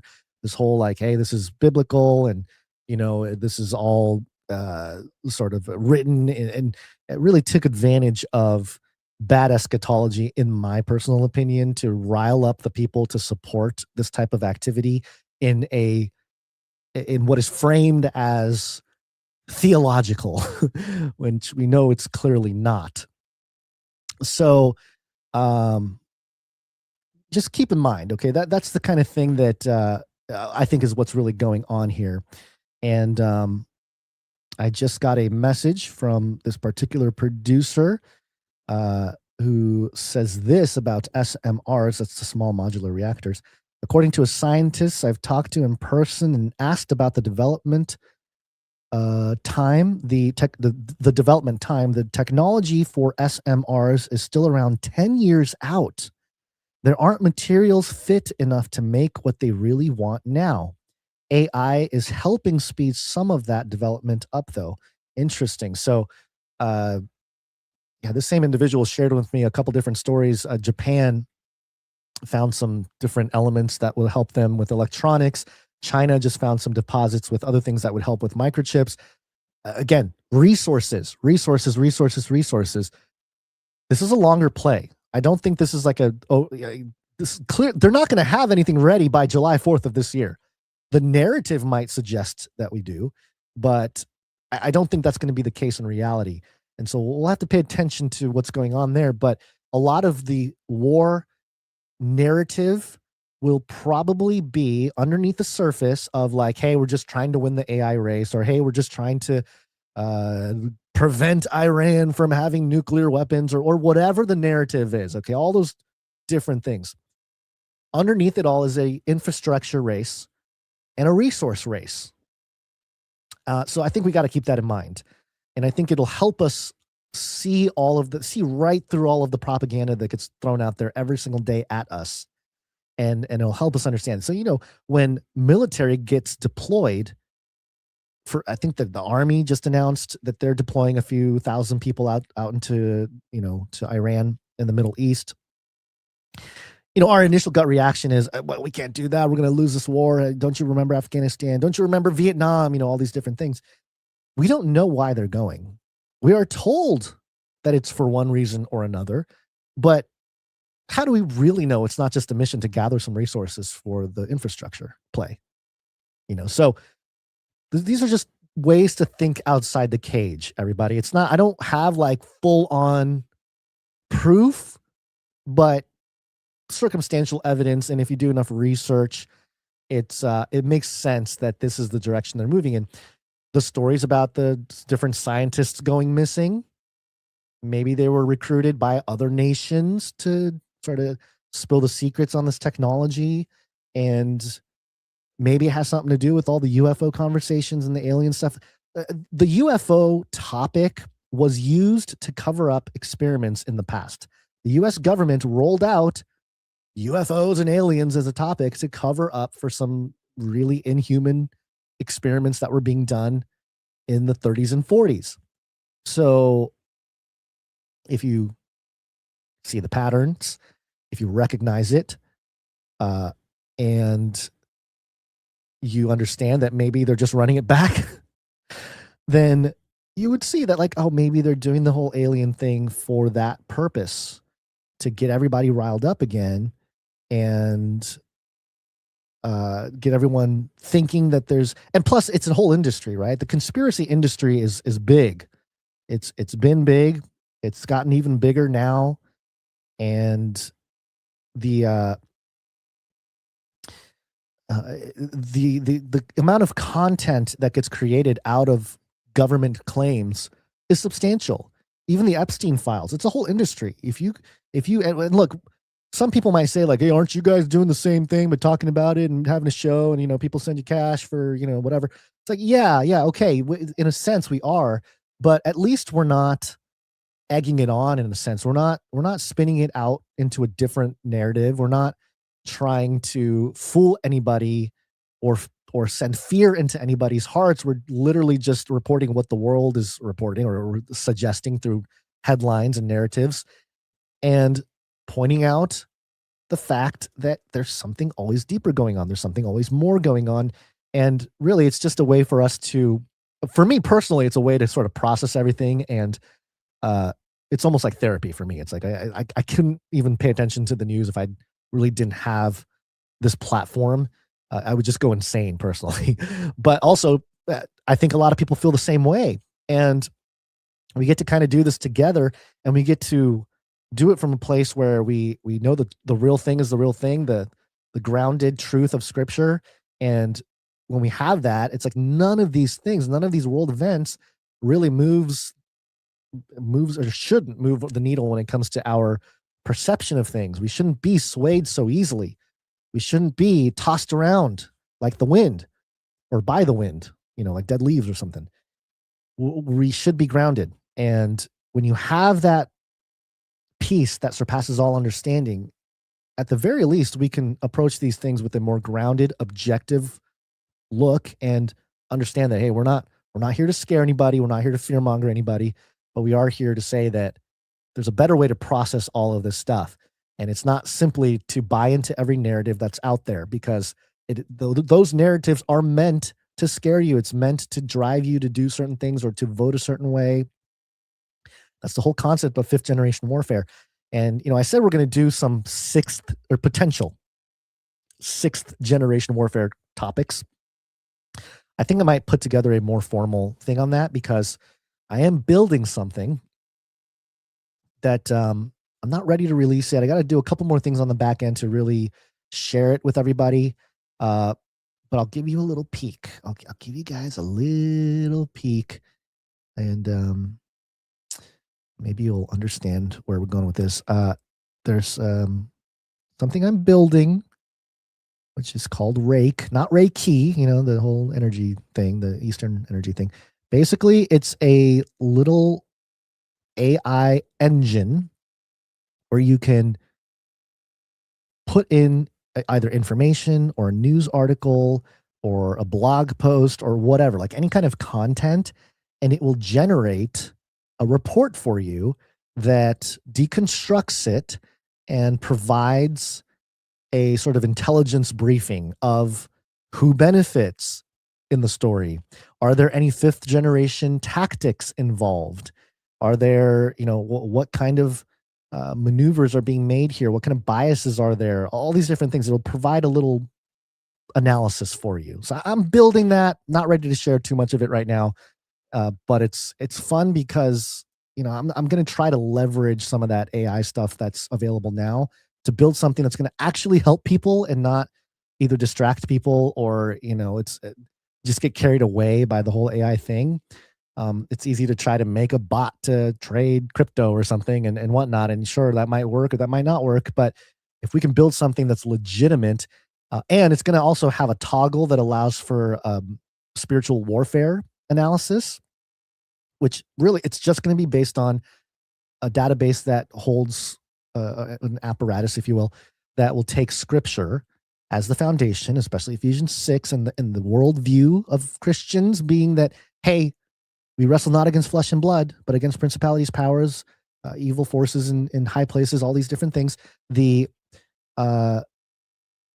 full armor of God and the significance of that, and how we might apply those aspects into reading an article that's out there, or reading a blog post, or reading some kind of narrative that's out there.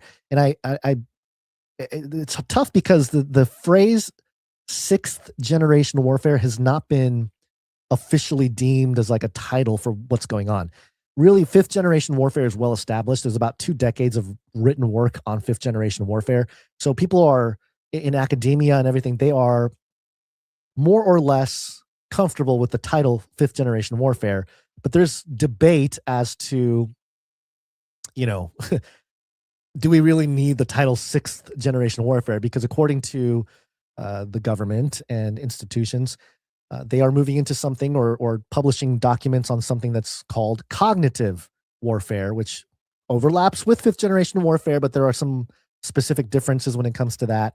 and I'm generating reports on that to help us understand and wade through it. And a lot of it is semantics too. You know, it's like, okay, you can call it sixth generation warfare, you can call it cognitive warfare, but if we are using a level of AI for intelligence briefings, you know, that's a powerful tool because we can essentially prevent propaganda from ever sort of messing with our heads. And the one big difference with sixth generation warfare is the advent of AI and autonomous and subconscious programming, as well as the return to physical programming. So when you talk about fifth generation warfare, it's a lot about narrative. It's a lot about behavior control. You know, put out a story by an influencer of some kind that will shape the way people perceive a certain event. Well, if you can do that and simply do it in a non-kinetic fashion, just a guy posting on social media or something, and that influences how someone votes. Hey, guess what? We've been in fifth generation warfare for a while now, right? You can see how that works. But with sixth generation warfare, or what it may not be called that, but you know, I'm just for the purposes of having this conversation, I think it's okay to label it sixth generation because the AI aspect will bring not only a much faster response time to everything, but it also starts going to, because of the speed, it will start affecting the subconscious parts of human minds, which has always been true. I get it, but in a more tangible way, especially if we have actual technologies that interfaces with, for example, our brains or our biometrics or whatever it might be. The immutability of our literal physical brains processing some of this information will become inseparable from the machine. And we know about that. We know, we've been talking about it for years, but in a very practical way, as different devices become more common to use, the effect of that, it's like a supercharged fifth generation warfare, which is why maybe it's appropriate to call it sixth generation warfare. Anyway, I'm going off on a tangent about all of that. Point being that the way things are happening, the warfare that's taking place, and ultimately, of course, as believers, we know it's a spiritual war. We know that this is all part of a greater spiritual battle that's been taking place for generations. The tools, though, the tools to facilitate this level of cognitive and emotional and ultimately spiritual warfare is profound because the speed at which things can, again, get distributed are much faster now. So understanding that, the shift in the entire apparatus is palpable. Let me bring you this story from Axios.com here. Rothschild family sells 27% stake in The Economist to Canadian billionaire. Ooh, boy. Yay. The Rothschilds are selling a share of The Economist, everybody. And we've known for a long time that The Economist magazine or publication was a Rothschild publication. You know, they always put the people of the year, or not people, the, what is it? I don't know. They got different headlines. The Trump tarot cards cover was from The Economist. I believe it was 1989 Rising Phoenix digital currency cover was from The Economist. So they've been very much part of the sort of, I don't know, the process of doing this type of warfare. Real briefly here, I see Sir Darren in the chat here. Bro, can we buy it? Talking about the Rake analysis engine. So that's the part I have to work out, is that in order to run run an analysis, it costs money. And it's fine, you know, at the beginning, a few free, you know, rounds or whatever of generating a report. But if more and more people start using it, I have to charge people because it's going to, you know, it's going to cost money to actually run the engine. And I'm not stacked like that. I'm not loaded like that. Oh, The Economist magazine. Oh, he's talking about The Economist magazine. Oh, okay. Yeah. Hey, you know what? Maybe the Canarians, we can come together. We can do a raise and we can buy a piece of The Economist magazine from the Rothschilds, whatever they got left. Okay, let's find out more about this. It's behind the paywall. Oh, look at that. It's behind the paywall. It's okay. I can get behind it here. British philanthropist and investor Lynn Forrester de Rothschild has sold her family's entire 26.9% stake in The Economist to Canadian billionaire Stephen Smith. And his family holding company Axios has confirmed. Okay, how much are we talking here? Pearson, a British education publisher, sold the majority of its 50% stake in the publication in 2015 to Exor, the holding group of the wealthy Italian Agnelli family, for $469 million or $531 million. All right, we're talking into the billions or at least multiple millions of dollars here. Sir Darren, unless you got something stashed away that we're not aware of, I don't think we're going to be able to buy any part of The Economist magazine. But I like the way you're thinking. So there you go. I mean, I'm not going to break this down too much other than to suggest that there's a little bit of some changing of the hands. There's a little bit of a hot potato, maybe, black goo potato going on with World Elite. The Rothschild name has been tarnished for many years. We know that. We know that there was another report that a Rothschild estate was investigated for some Epstein-related things. So, maybe just for optics or maybe just for other reasons. I don't know. Like, what do you do when you're generationally sort of multi-billionaire type of family, or maybe even trillionaire? We don't even know how much money the Rothschild dynasty actually has, or what kind of assets they actually hold. I mean, a 27% stake in The Economist is probably nothing to them. They probably just look at The Economist magazine and think, well, we don't, whatever, like, it's not really useful for us anymore. We got other things going on, so I would imagine this is not much of a problem. A lot of people are framing this as some kind of victory, but I would argue that it says more about legacy media than it does about the Rothschilds, in my opinion. So, along those lines, and the rebuilding of the infrastructure, the White House OSTP, that's the Office of Science and Technology Policy, published some things or announced some things this morning. And they have a header here with a quote from President Donald Trump, quote, "Unquestioned and unchallenged global technological dominance." Spoken like a true technocrat there. Unquestioned and unchallenged global technical dominance is what they would like to achieve. And it was announced today by the assistant to the president and 13th director of the White House Office of Science and Technology Policy. His name is Director Michael Kratsios. He says, "Today we welcome the first wave of extraordinary members to President Trump's Council of Advisors of Science and Technology, PCAST." Eerily close to podcast. Rooted in the tradition FDR began in 1933, PCAST unites America's brightest minds to advise the president on the most pressing national issues in science and technology. Under POTUS, PCAST will focus on the opportunities and challenges that the emerging technologies present to the American worker and how to best ensure the U.S. continues to lead in the golden age of innovation. There's the golden age again. And let me read the list of individuals who are part of this board. They announced a few more today.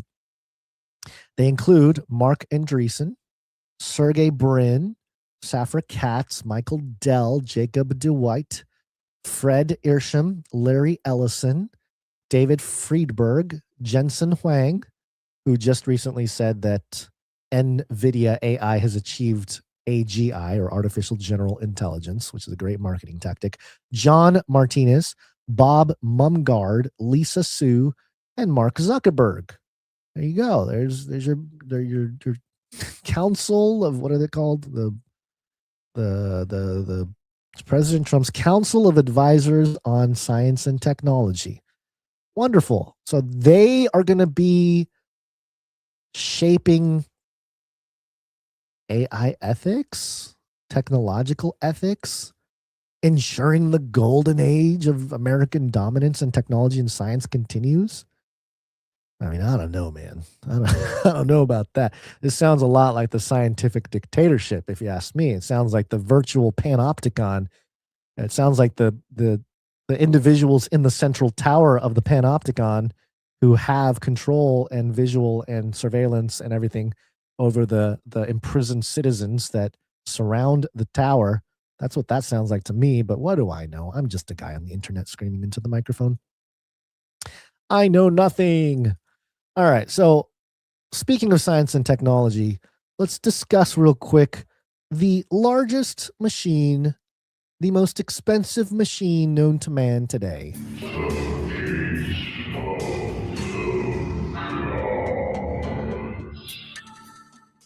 CERN is in the news, and this kind of drove me crazy, and I looked into it a little bit deeper, and maybe I was the one that was a little, I don't know, maybe too pumped or angry or something, too aggressive about the situation. We'll see. But the story is that CERN yesterday, for the first time ever, they say, took some antimatter and drove it in a truck. Yes, it has happened, ladies and gentlemen. Antimatter has been moved in a truck. Now, there's footage of this coming out. I have the video here. It's about 1.5 minutes. Let me play a few seconds of it here. It's got the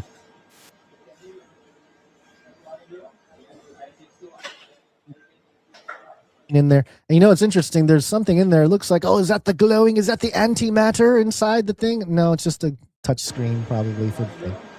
And all right, truck is closing. Okay. Wonderful. All right. Looks like a normal truck you'd get at a U-Haul or something. Maybe like a 10-footer, maybe 15. Truck there. Okay. All right. The workers are all stepping outside. Everyone's got their hard hats on. Yeah, they're talking amongst each other in French, I believe. All right, get to it. Get to it. Yep. Wonderful. All right. There's the truck driver closing the truck. There's all the people getting ready, and this historic moment, everybody. The truck. Well, they're not showing the truck move. But all right, the truck moved, everybody. The truck carrying antimatter has moved officially. Okay, so everybody is talking about this on the timeline because allegedly, for the first time ever, they took 100, or some say 92, antiprotons and created this suspended portable thing. And they were able to put it in a truck and move it to another location, which is a big deal, according to many different outlets like this one. This is PBS News. Do you remember, or did you remember to pack the antimatter? CERN takes antiprotons for a short drive. And it says here, scientists in Geneva took some antiprotons out for a spin, a very delicate one, in a truck, in a never-tried-before test drive that has seemed deemed a success. Okay, already, you know me, I've been tracking CERN for a long time. We've been doing CERN Watch on Face Like the Sun since like 2014 or 2015 or something like that. It's been a long time. We've looked at headlines for years when it comes to CERN. What struck me was that there's been headlines for years about CERN moving stuff around, moving antimatter around. And I'm trying to pull up the headline because I shared it a few times in response here. And what I would have loved to have is somebody explain to me what's really going on. I did have to invoke Grok to get a little bit deeper context, and I had to look at the sourcing of Grok to ensure that the analysis was correct. But we have an article from February of 2018. The headline was CERN to transport antimatter in a van to study neutron stars. And it says here, researchers at CERN have gotten comfortable with antimatter. So comfortable, in fact, they're planning to load 1 billion antimatter particles into a van for a quick field trip. Okay. So this was 2018. They said they're going to put 1 billion antimatter particles in there. Well, in this report from 2026 yesterday, they took 92 antiprotons. Yeah, I don't know. What's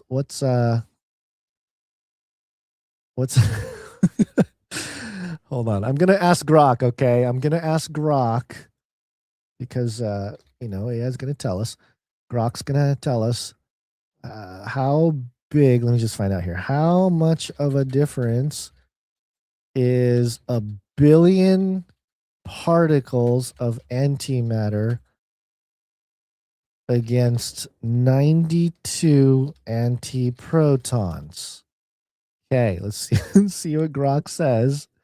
1 billion particles of antimatter is vastly larger than 92 antiprotons. Oh, thanks, Grok. You did some math. 92 antiprotons, a tiny cloud that CERN's base experiment recently transported 1 billion antiprotons, roughly the scale of what some proposals aim to trap in portable devices for transport between labs. Okay, so they're even mentioning that this was planned. And so what I understand here is they've been planning this for a long time, but in prior iterations, it was protons, now antiprotons, that were being moved in vans as a test drive. And also, it was just plans, you see. They never actually did it until yesterday, which is almost like, why? What's the point here? People are freaking out on the timeline. I presented a clip from the movie Angels and Demons, which is part of the Da Vinci Code series with Tom Hanks in there and everything. And part of the movie, antimatter comes in contact with matter, and there's this massive explosion in the sky. And it's very dramatic. And so, of course, the fears are that these workers at CERN and, everybody involved, they're going to open a black hole, or they're going to create this new weapon that explodes when matter and antimatter touch. But really, I was pointing out, like, hey, this is, number one, is it really true that this is like the first time they've moved antimatter? Because here's the thing, there's also the specificity that needs to be cleared up here. So antimatter is sort of the umbrella term for all kinds of particles. Antiprotons are a specific kind of antimatter. Okay, so just to clear that up. So when they talk about antimatter, it's more the general phrase. Antiproton is a very specific type of antimatter.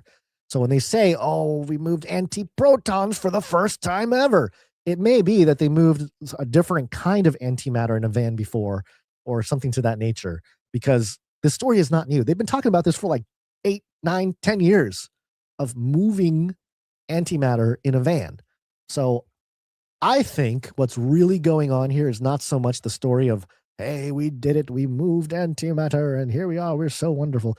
Rather, this is really just a way to keep CERN in the news cycle, much like NASA needs to remain in the news cycle, because there's a lot of nation states involved with CERN, and it's a big project that billions of dollars get poured into. It's a big science experiment. It's really the largest toy in the world, the largest and most expensive toy in the world. And it's a way to keep public attention, to keep the public interest up with this topic, to allow the funding to continue to flow. They've got to show progress. They've got to show breakthroughs. They've got to show that something's happening, that we're moving in this direction. We're developing things. Why would we need to move antimatter in the first place? would be my question. Like, what's the point of that?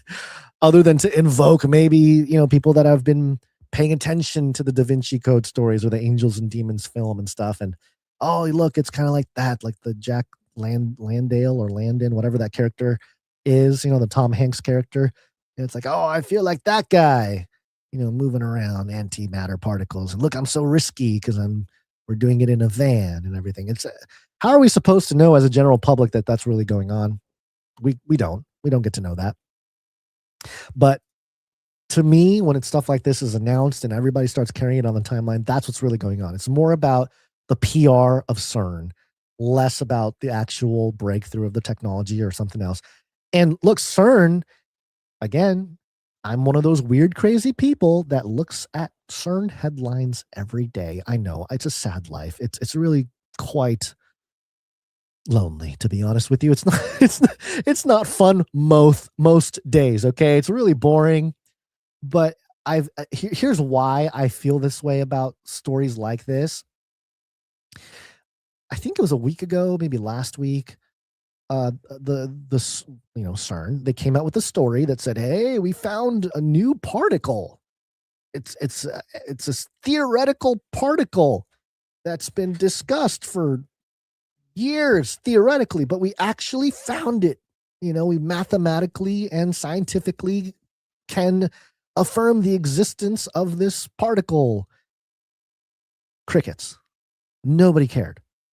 And in fact, the deeper you look into it, even the headline that nobody cared about was very puffed up, because again, it was one of those things where it had been theorized for like 50 or 60 years for the existence of this particular particle.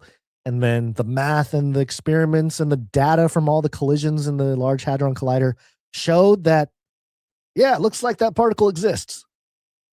Good job, mathematicians. You guys were on it. Does the particle do something? Like, I was trying to dig in, like, what will be the significance of this? Does it help with quantum computing? Does it change what does it do?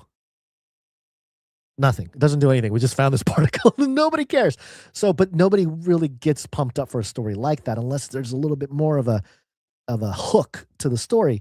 So when you talk about a van, and it's got this, it's so funny. The van has this giant sign across the side that says "Antimatter in Motion." It's a PR thing when you have a banner. Antimatter in Motion. This is like a campaign truck. It's like the immortality bus that Zoltan Istvan took across the country while running for president with the Transhumanist Party. It's a big campaign, Antimatter in Motion, and it's got like a cool looking sort of lightsaber looking design on the side of it to make it look really cool. But really, it just kind of looks like, something you can print up at your local sign maker and, slap it on the side of a U-Haul truck and call it crazy, some kind of crazy, it's a crazy breakthrough in science. So that's kind of why when everyone freaks out about this, it's like, all right, come on, everybody, let's settle down a little bit. It doesn't mean anything. Is it going to be used to make bombs or to explode things? Or maybe the other side of it is they've had this type of stuff. They've had this capability for a long time.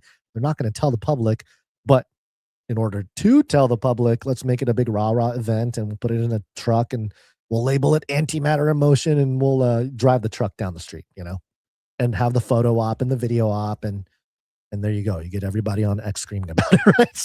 So we're all waiting, for folks like me who've been looking at CERN and looking at portals and all this kind of stuff for a long time. I'm waiting for like the Stargate, I'm looking for the, the whole thing to open up and, oh, look at these creatures are coming through. The demiurge are here. Like, look at, that's kind of what people are expecting and hoping for, not a truck allegedly carrying antimatter moving across campus. Weak sauce is all I'll say. So if anybody freaks out about that, your friends and family, they bring it up and they're like, did you hear that? You could just say, yeah, okay. All right. Yeah. Maybe they took it through a drive-through. Maybe that's what they did. All right. I got one more story for you before I'm going to get out of here. How long have we been going? 2 hours, 10 minutes. Okay. This is perfect. It's Newsome science, baby. Ha! Okay. This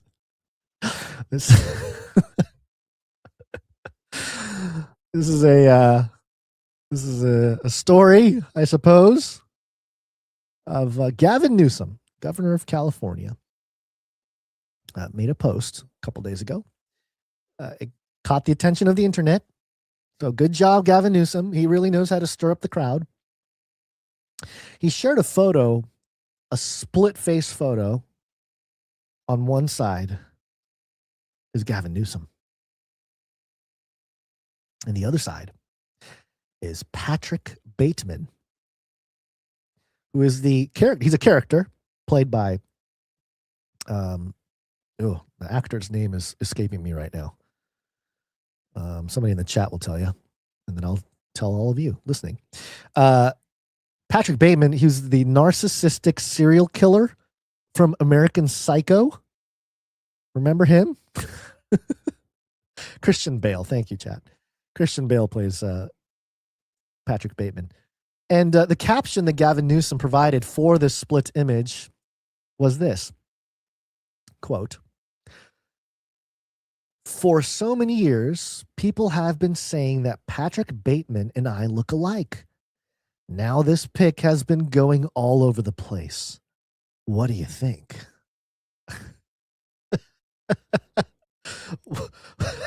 What do you think people think, Gavin Newsom, and why are you embracing this? Now, again, on one hand, it's like this is actually a really smart move by Newsom in the sort of Trump role for 2028. If you kind of see the inverse effect going on, you think back to 2016, mainstream culture was Democrat, leftist, progressive. That was, the Obama effect. It was very much left. And here came Trump to break all the sacred cows, all the things that mattered to the left. He just shattered it all, right? Leaning into the whole thing. And Gavin Newsom is sort of doing the same thing for the Democrats, so to speak. Now the culture is more conservative. It is more right-leaning. One could argue it's more Republican. And so what do you do to stoke the anger of the conservative crowd? You lean into the memes that are made of you, or the things that are said about you, because it garners all kinds of interactions. It garners emotional responses from the conservatives, and it brings your name to the forefront of the conversation. Okay, and in that sense, it's actually brilliant that he did this, because he triggered millions of people doing this one post. So well done, Gavin Newsom, for leaning into it. But also, I mean, I would argue maybe that, he didn't really come up with this. He sort of accepted it from someone smarter that's behind his whole campaign. But yeah, the comparison, it really sparked all kinds of jokes. I mean, it comes from an already established meme of this before. But the mocking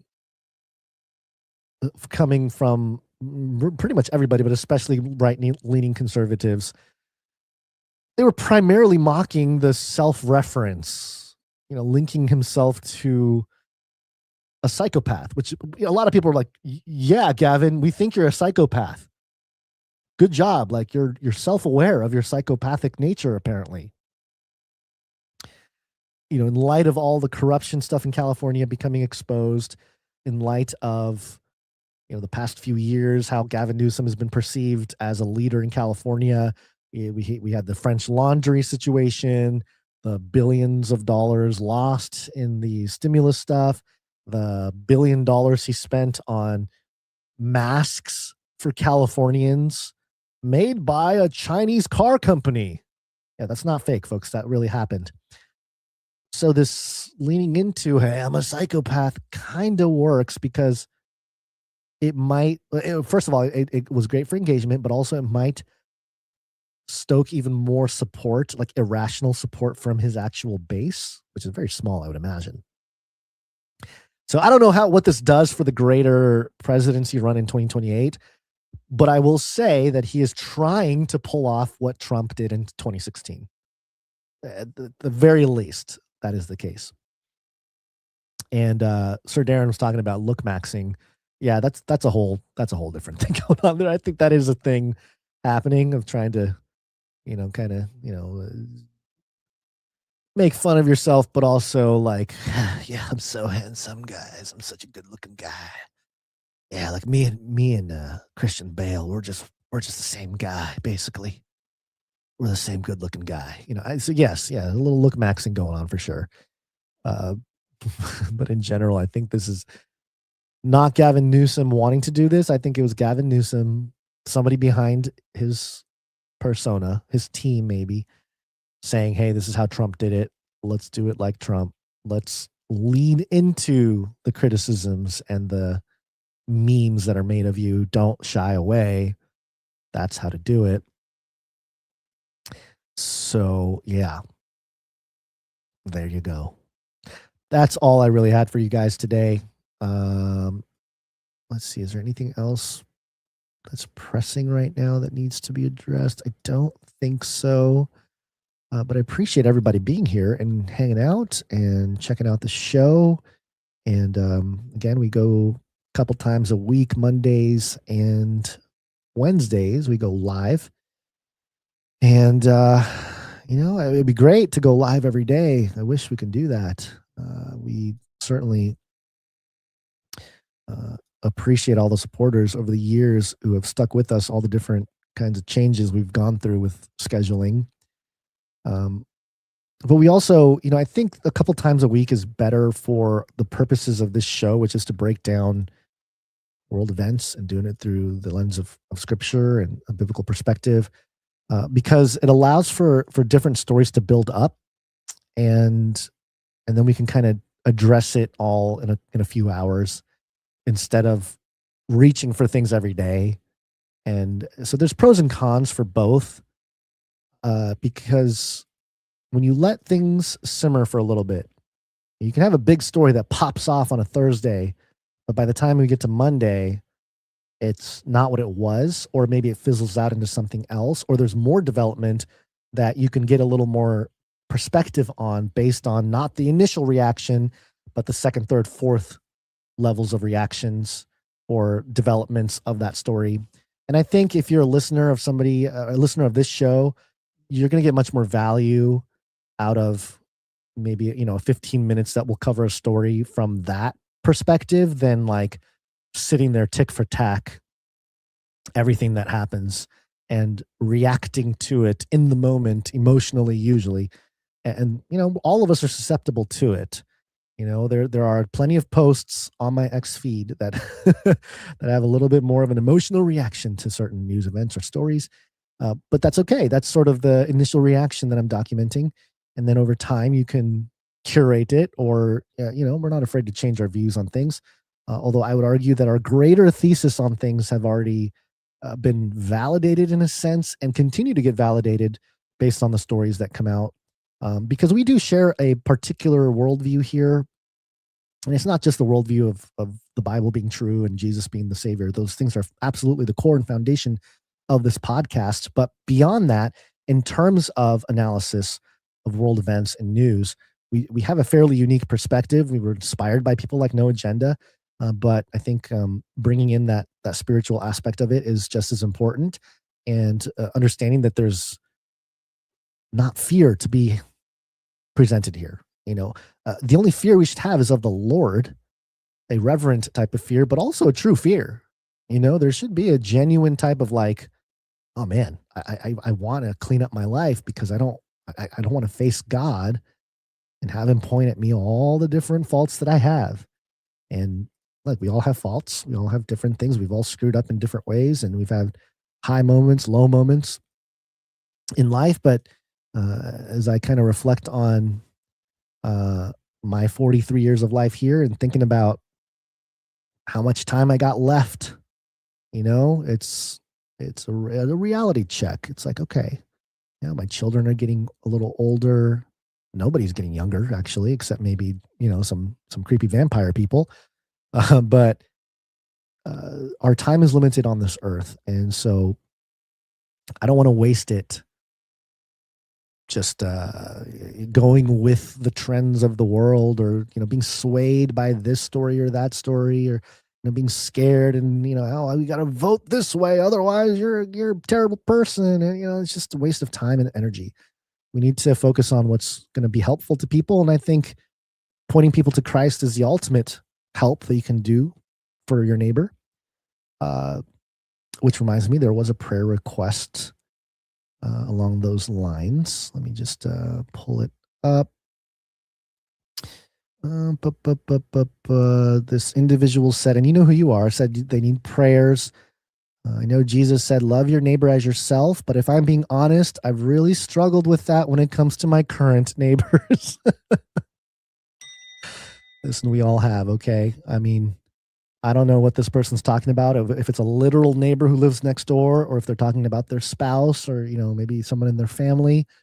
But this person wants clarity, either to accept what I can't control or to take the right responsible steps forward, and that God would reveal his truth to him. So prayers for this individual who needs that. And yeah, we're all going through some tough times, whether it be financially, whether it be spiritually, feeling like you don't have a purpose or not belonging somewhere. But if you're a true believer in Christ, you know that you belong to a big family of believers. And we belong to a much grander place, and we belong to Christ. And those things are not for sale. Those things aren't something that gets validated necessarily by the world. And I think that's what the problem is with a lot of stuff. We want validation for certain things, or our beliefs, or something along those lines. And we're not always going to get that in this life or in this world. In fact, if the world is really validating some of those things, you might have to step back and question, like, wait a minute, what's going on? And that's been our thing. Like, we've been talking about so many different issues over the years on this podcast, whether it be, a lockdown that will shut the world down and demand some kind of vaccine to access certain places or buy and sell, or work or whatever, or it be the topic of transhumanism. Like, hey, science and technology is really pushing forward at a breakneck pace. This seems to have a apocalyptic future, or some kind of biblical level of significance to society and culture, and saying that was crazy 10 years ago, but now everybody sees it. But it's one of those things where it's like, okay, we were right, great, a little pat on the shoulder, but also kind of weird for us to be that right about something as obscure as that. And then looking ahead, what is there to consider? What's the next thing? What's the next conspiracy? I know we talked a little bit about the fatigue of pop culture, or politics and pop culture, and conspiracy theory and pop culture. It's definitely been hijacked. We know that. It's very interesting that a lot of ex-CIA and former CIA guys are being quoted on all kinds of shows, all kinds of platforms, whether it is directly a host of a podcast that says they were ex-CIA or formerly CIA, or, formerly worked with intelligence, or if there's somebody that is less known, but all of a sudden they're on a more popular or semi-popular podcast making claims about, there's a lot more stuff in the Epstein files that's not out there, and there's a lot more stuff about this or that or whatever. Like, why are all those conspiracy theories being consolidated into a narrative out there in the alt media world? Got to question that. It's not easy to answer, and maybe there's no clarity on it right now, but rest assured, someday there will be clarity. And so we got to always be watchful. As a watchman, our jobs as watchmen is to look at the horizon, see what's coming. And that's what we did. That's all we did 10, 15 years ago when we started this show, and throughout the last 15 years. We simply reported on what we were seeing coming over the horizon. And so, of course, when it gets to the gates, it's like, yes, we've been saying that we saw it coming on the horizon, and here it is in our gates, or in our territory, or whatever. And I think a lot of people right now are focused on those things that did come over the horizon in our midst, and they're not looking up at the horizon anymore. But that's one thing that we will do on this show, on this podcast. We will continue to look at the horizon. see what's coming. We'll report it. We will always try to be grounded and objective about what it is. It's hard to see now. We're in kind of this moment of the fog of war concept where we don't really know what's happening specifically, like in terms of what's real anymore. I think that's part of the 6th generation warfare aspect of this, because we can't trust video, because we can't trust any news headline or anything anymore. There's a skepticism there, and that's kind of useful for the social engineers, because if there is pure compliance, it's useful to them. But also, if there's a majority skepticism, you can roll out certain things that are nefarious, but because the condition of the population is skepticism, oh, no one's going to believe it anyway, or no, people are going to miss it because they're paying attention to this over here, or they're carried away with the alien story, or they're focused on the Epstein story, whatever it might be. They're rolling out stuff that we're going to find out about 5, 10, 15 years from now. And it's our job to continue to sort of report those things. And as a community, not just us, not just me, not just Basil, as a community of people, of believers, we're set apart from this world to begin with. And we need to continue to do that and demonstrate that. And that's something that we are proud to be doing, and we are blessed to be doing. Because it's only in this time, in 2026, as followers of Jesus Christ, that we can do this type of thing. And it's probably more entertaining, probably frying our dopamine in our brain, because we're so stimulated by all these different things every day. But compared to most of history, where you're actually staring at a horizon where 99% of the time nothing happens, like, we're blessed that things are happening every day. I can't imagine being a watchman like 200 or whatever, 1,000, 2,000 years ago, or you're sitting up there and like, oh, we saw a rabbit today. We saw some lizards over there, whatever, like, it would be much more boring. I mean, of course, it'd be exciting when they see the horsemen come and the army fleet from Persia show up or something like that. But in general, it's probably a pretty boring job. And so we can at least say that we live in a time that is not boring, but also that is a time where we are in a time where we are susceptible to distractions much more than back in the day. So all that being said, just want to say thank you to all the producers. Again, we are value for value, which means we don't take money, support from corporations, commies, cartels, any kind of advertisers, any kind of lobbying group, or any of those things. And right now I'm seeing a lot of back and forth with some independent media talking about, and I published this article about we're all being turned into agents of some kind in this new decentralized intelligence agency world, where not only are ex-CIA people all out there on podcasts talking about things, but they have implored talking heads. Anybody can participate in that, Candace Owens being a prime example of like, hey, she started pushing this narrative about who actually killed Charlie Kirk. And now there's counter narratives happening now where it's like, well, it looks like this one individual ex-CIA was feeding Candace Owens this information. And we seem to have found monetary connections to foreign agency, which of course that whole narrative is being pushed by another foreign agency. And so again, the fog of war, right? This is all kind of craziness going on, and it's hard to tell. But one way you can tell is the financial or economic side of things, where we openly say we're value for value. We don't do advertising. We don't take all the lobbyist money. We don't do that, which has kept us under the radar from a lot of attention, positive and negative attention, which is okay by me. I think it's a blessing. And so we are able to continue on doing this and not worry too much about becoming the story when it comes to a lot of the world events. It's a best practices of journalism, right? Report the story, don't become the story. And right now you look at the whole Candace, Tucker, all that, they've become the story.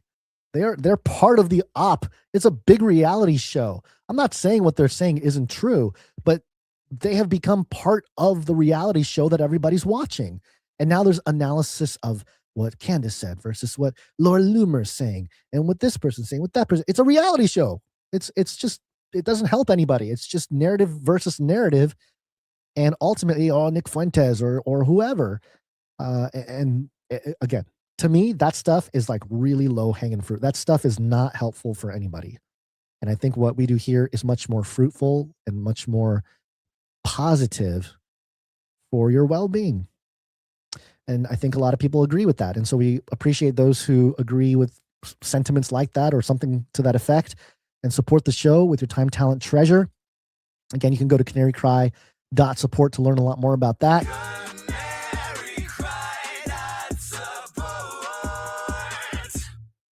And let's see. Oh, you know what? I need to thank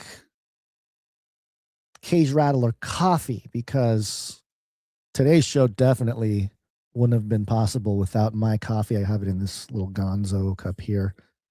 It's kind of cold now, but still good. You know, that's the thing with coffee. With Cage Rattler Coffee is, you know, you can pour yourself a nice glass. It might get a little cold, but hey, you can still drink it afterwards. It still tastes good.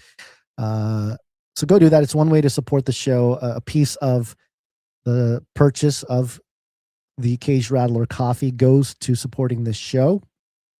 And so this is not a product that we made. This is a product that a producer made that, you know, we allowed for the sort of branding and whatnot. And that's Sir Ike. And we appreciate Sir Ike for doing that, and help out Sir Ike. You know, this helps Sir Ike a little bit. And Sir Ike, this is his way of helping us.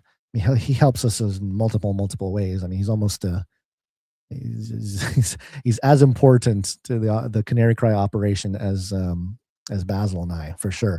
So go support him, go support the show, go to CageRattlerCoffee.com and get yourself some brew. It's delicious. Cage Rattler Coffee, where value for value never tasted so good. All right. Also, I didn't do text messages today.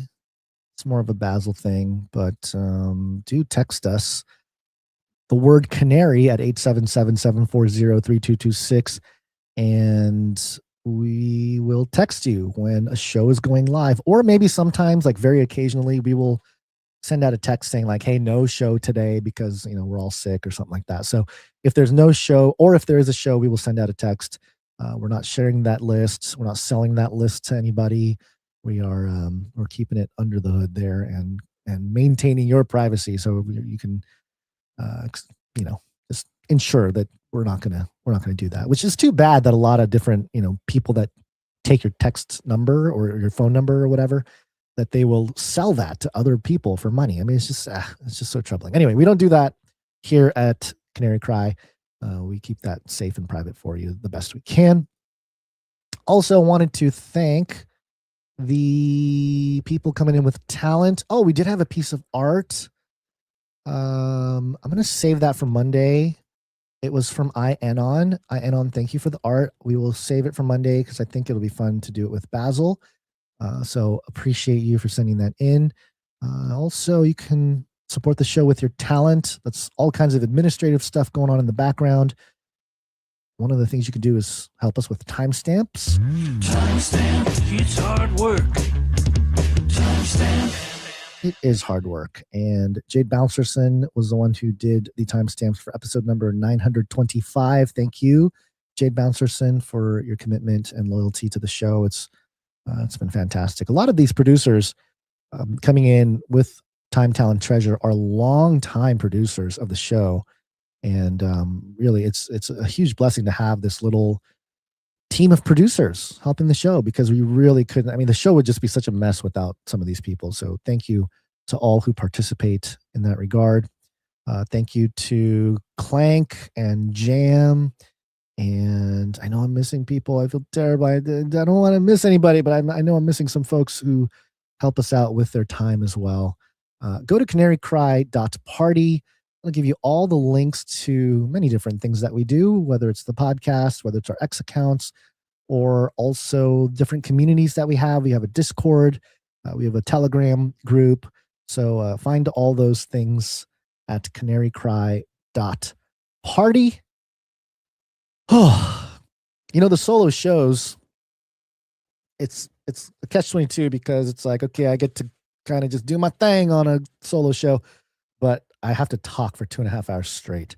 And I think I have to lead a couple. Yeah, I got to get going because I got to lead a couple songs in a Lent service tonight, a couple worship songs. I'm going to be exhausted. Okay, so going to get going here.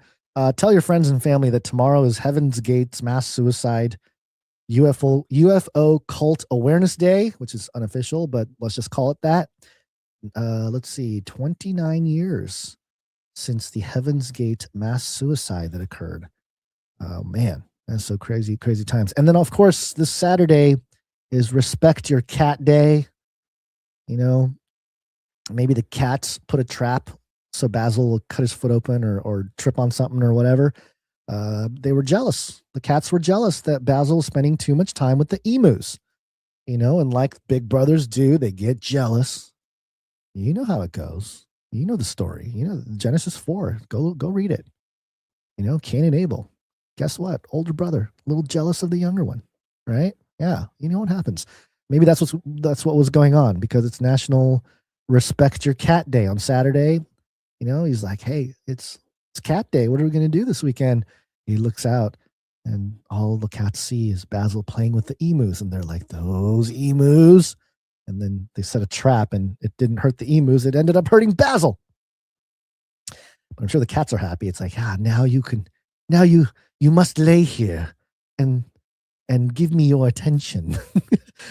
Now you cannot go outside with the emus. I don't know why the cats have that evil voice, but okay, there you go. That's something going on. We got Palm Sunday on Sunday, and then next Monday's show we will celebrate Klaus Schwab's birthday. That'll be the next episode 927. Be there for that. And what else? Share the show, everybody. Share the show with friends, families, pets, all the above. Just go do it. Around here, we call it rattling cages. You just got to walk right up to him, grab him by the cage, and then shake him. The end of the world occurred pretty much as we had predicted. I want to shake things up, stir up some controversy, rattle a few cages. Stop that! You'll never silence me. I'm the last angry man, a crusader for the little guy. Leave the bird alone. Never. Rattle a few cages. Rattle a few cages. Human race will have every opportunity to improve. And if they don't? Ask Noah. That's right. Just ask Noah. This is usually when I have some final words, but I think I've said everything I need to say today. Thank you for listening, everybody. Thank you for listening to the ramblings of the Asian provocateur. I'll see you guys next time. Have a blessed weekend. Hopefully Basil will be able to do Clubhouse tomorrow. So be praying that his feet, or his foot, I guess, heals miraculously so he can bring that to you guys tomorrow. But until then, think outside the cage.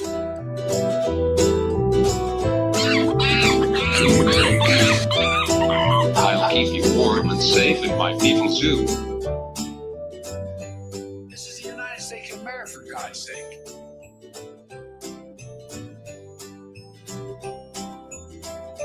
It will kill. Do not come back, you Nazi psychopaths. Armageddon's on the way.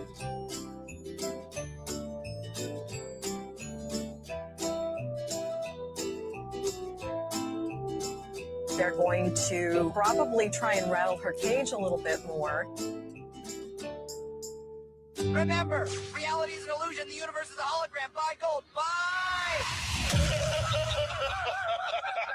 I want to shake things up, shake things up. I want to shake things up, shake things up. Leave the bird alone. I want to stir up some controversy. I want to rattle a few cages. I want to rattle a few cages. I'm the last angry man. You'll never silence me. I'm the last angry man. I'm the last angry man. You'll never silence me. I'm the last angry man. A crusader for the little guy. Little guy. Little guy. Well, we'll see about that. whatever, Illuminati. I've ordered more pills than anyone in the world. Value for value. We take no money from corporations, commies, or cartels. Bye. I'm out of here. Bye.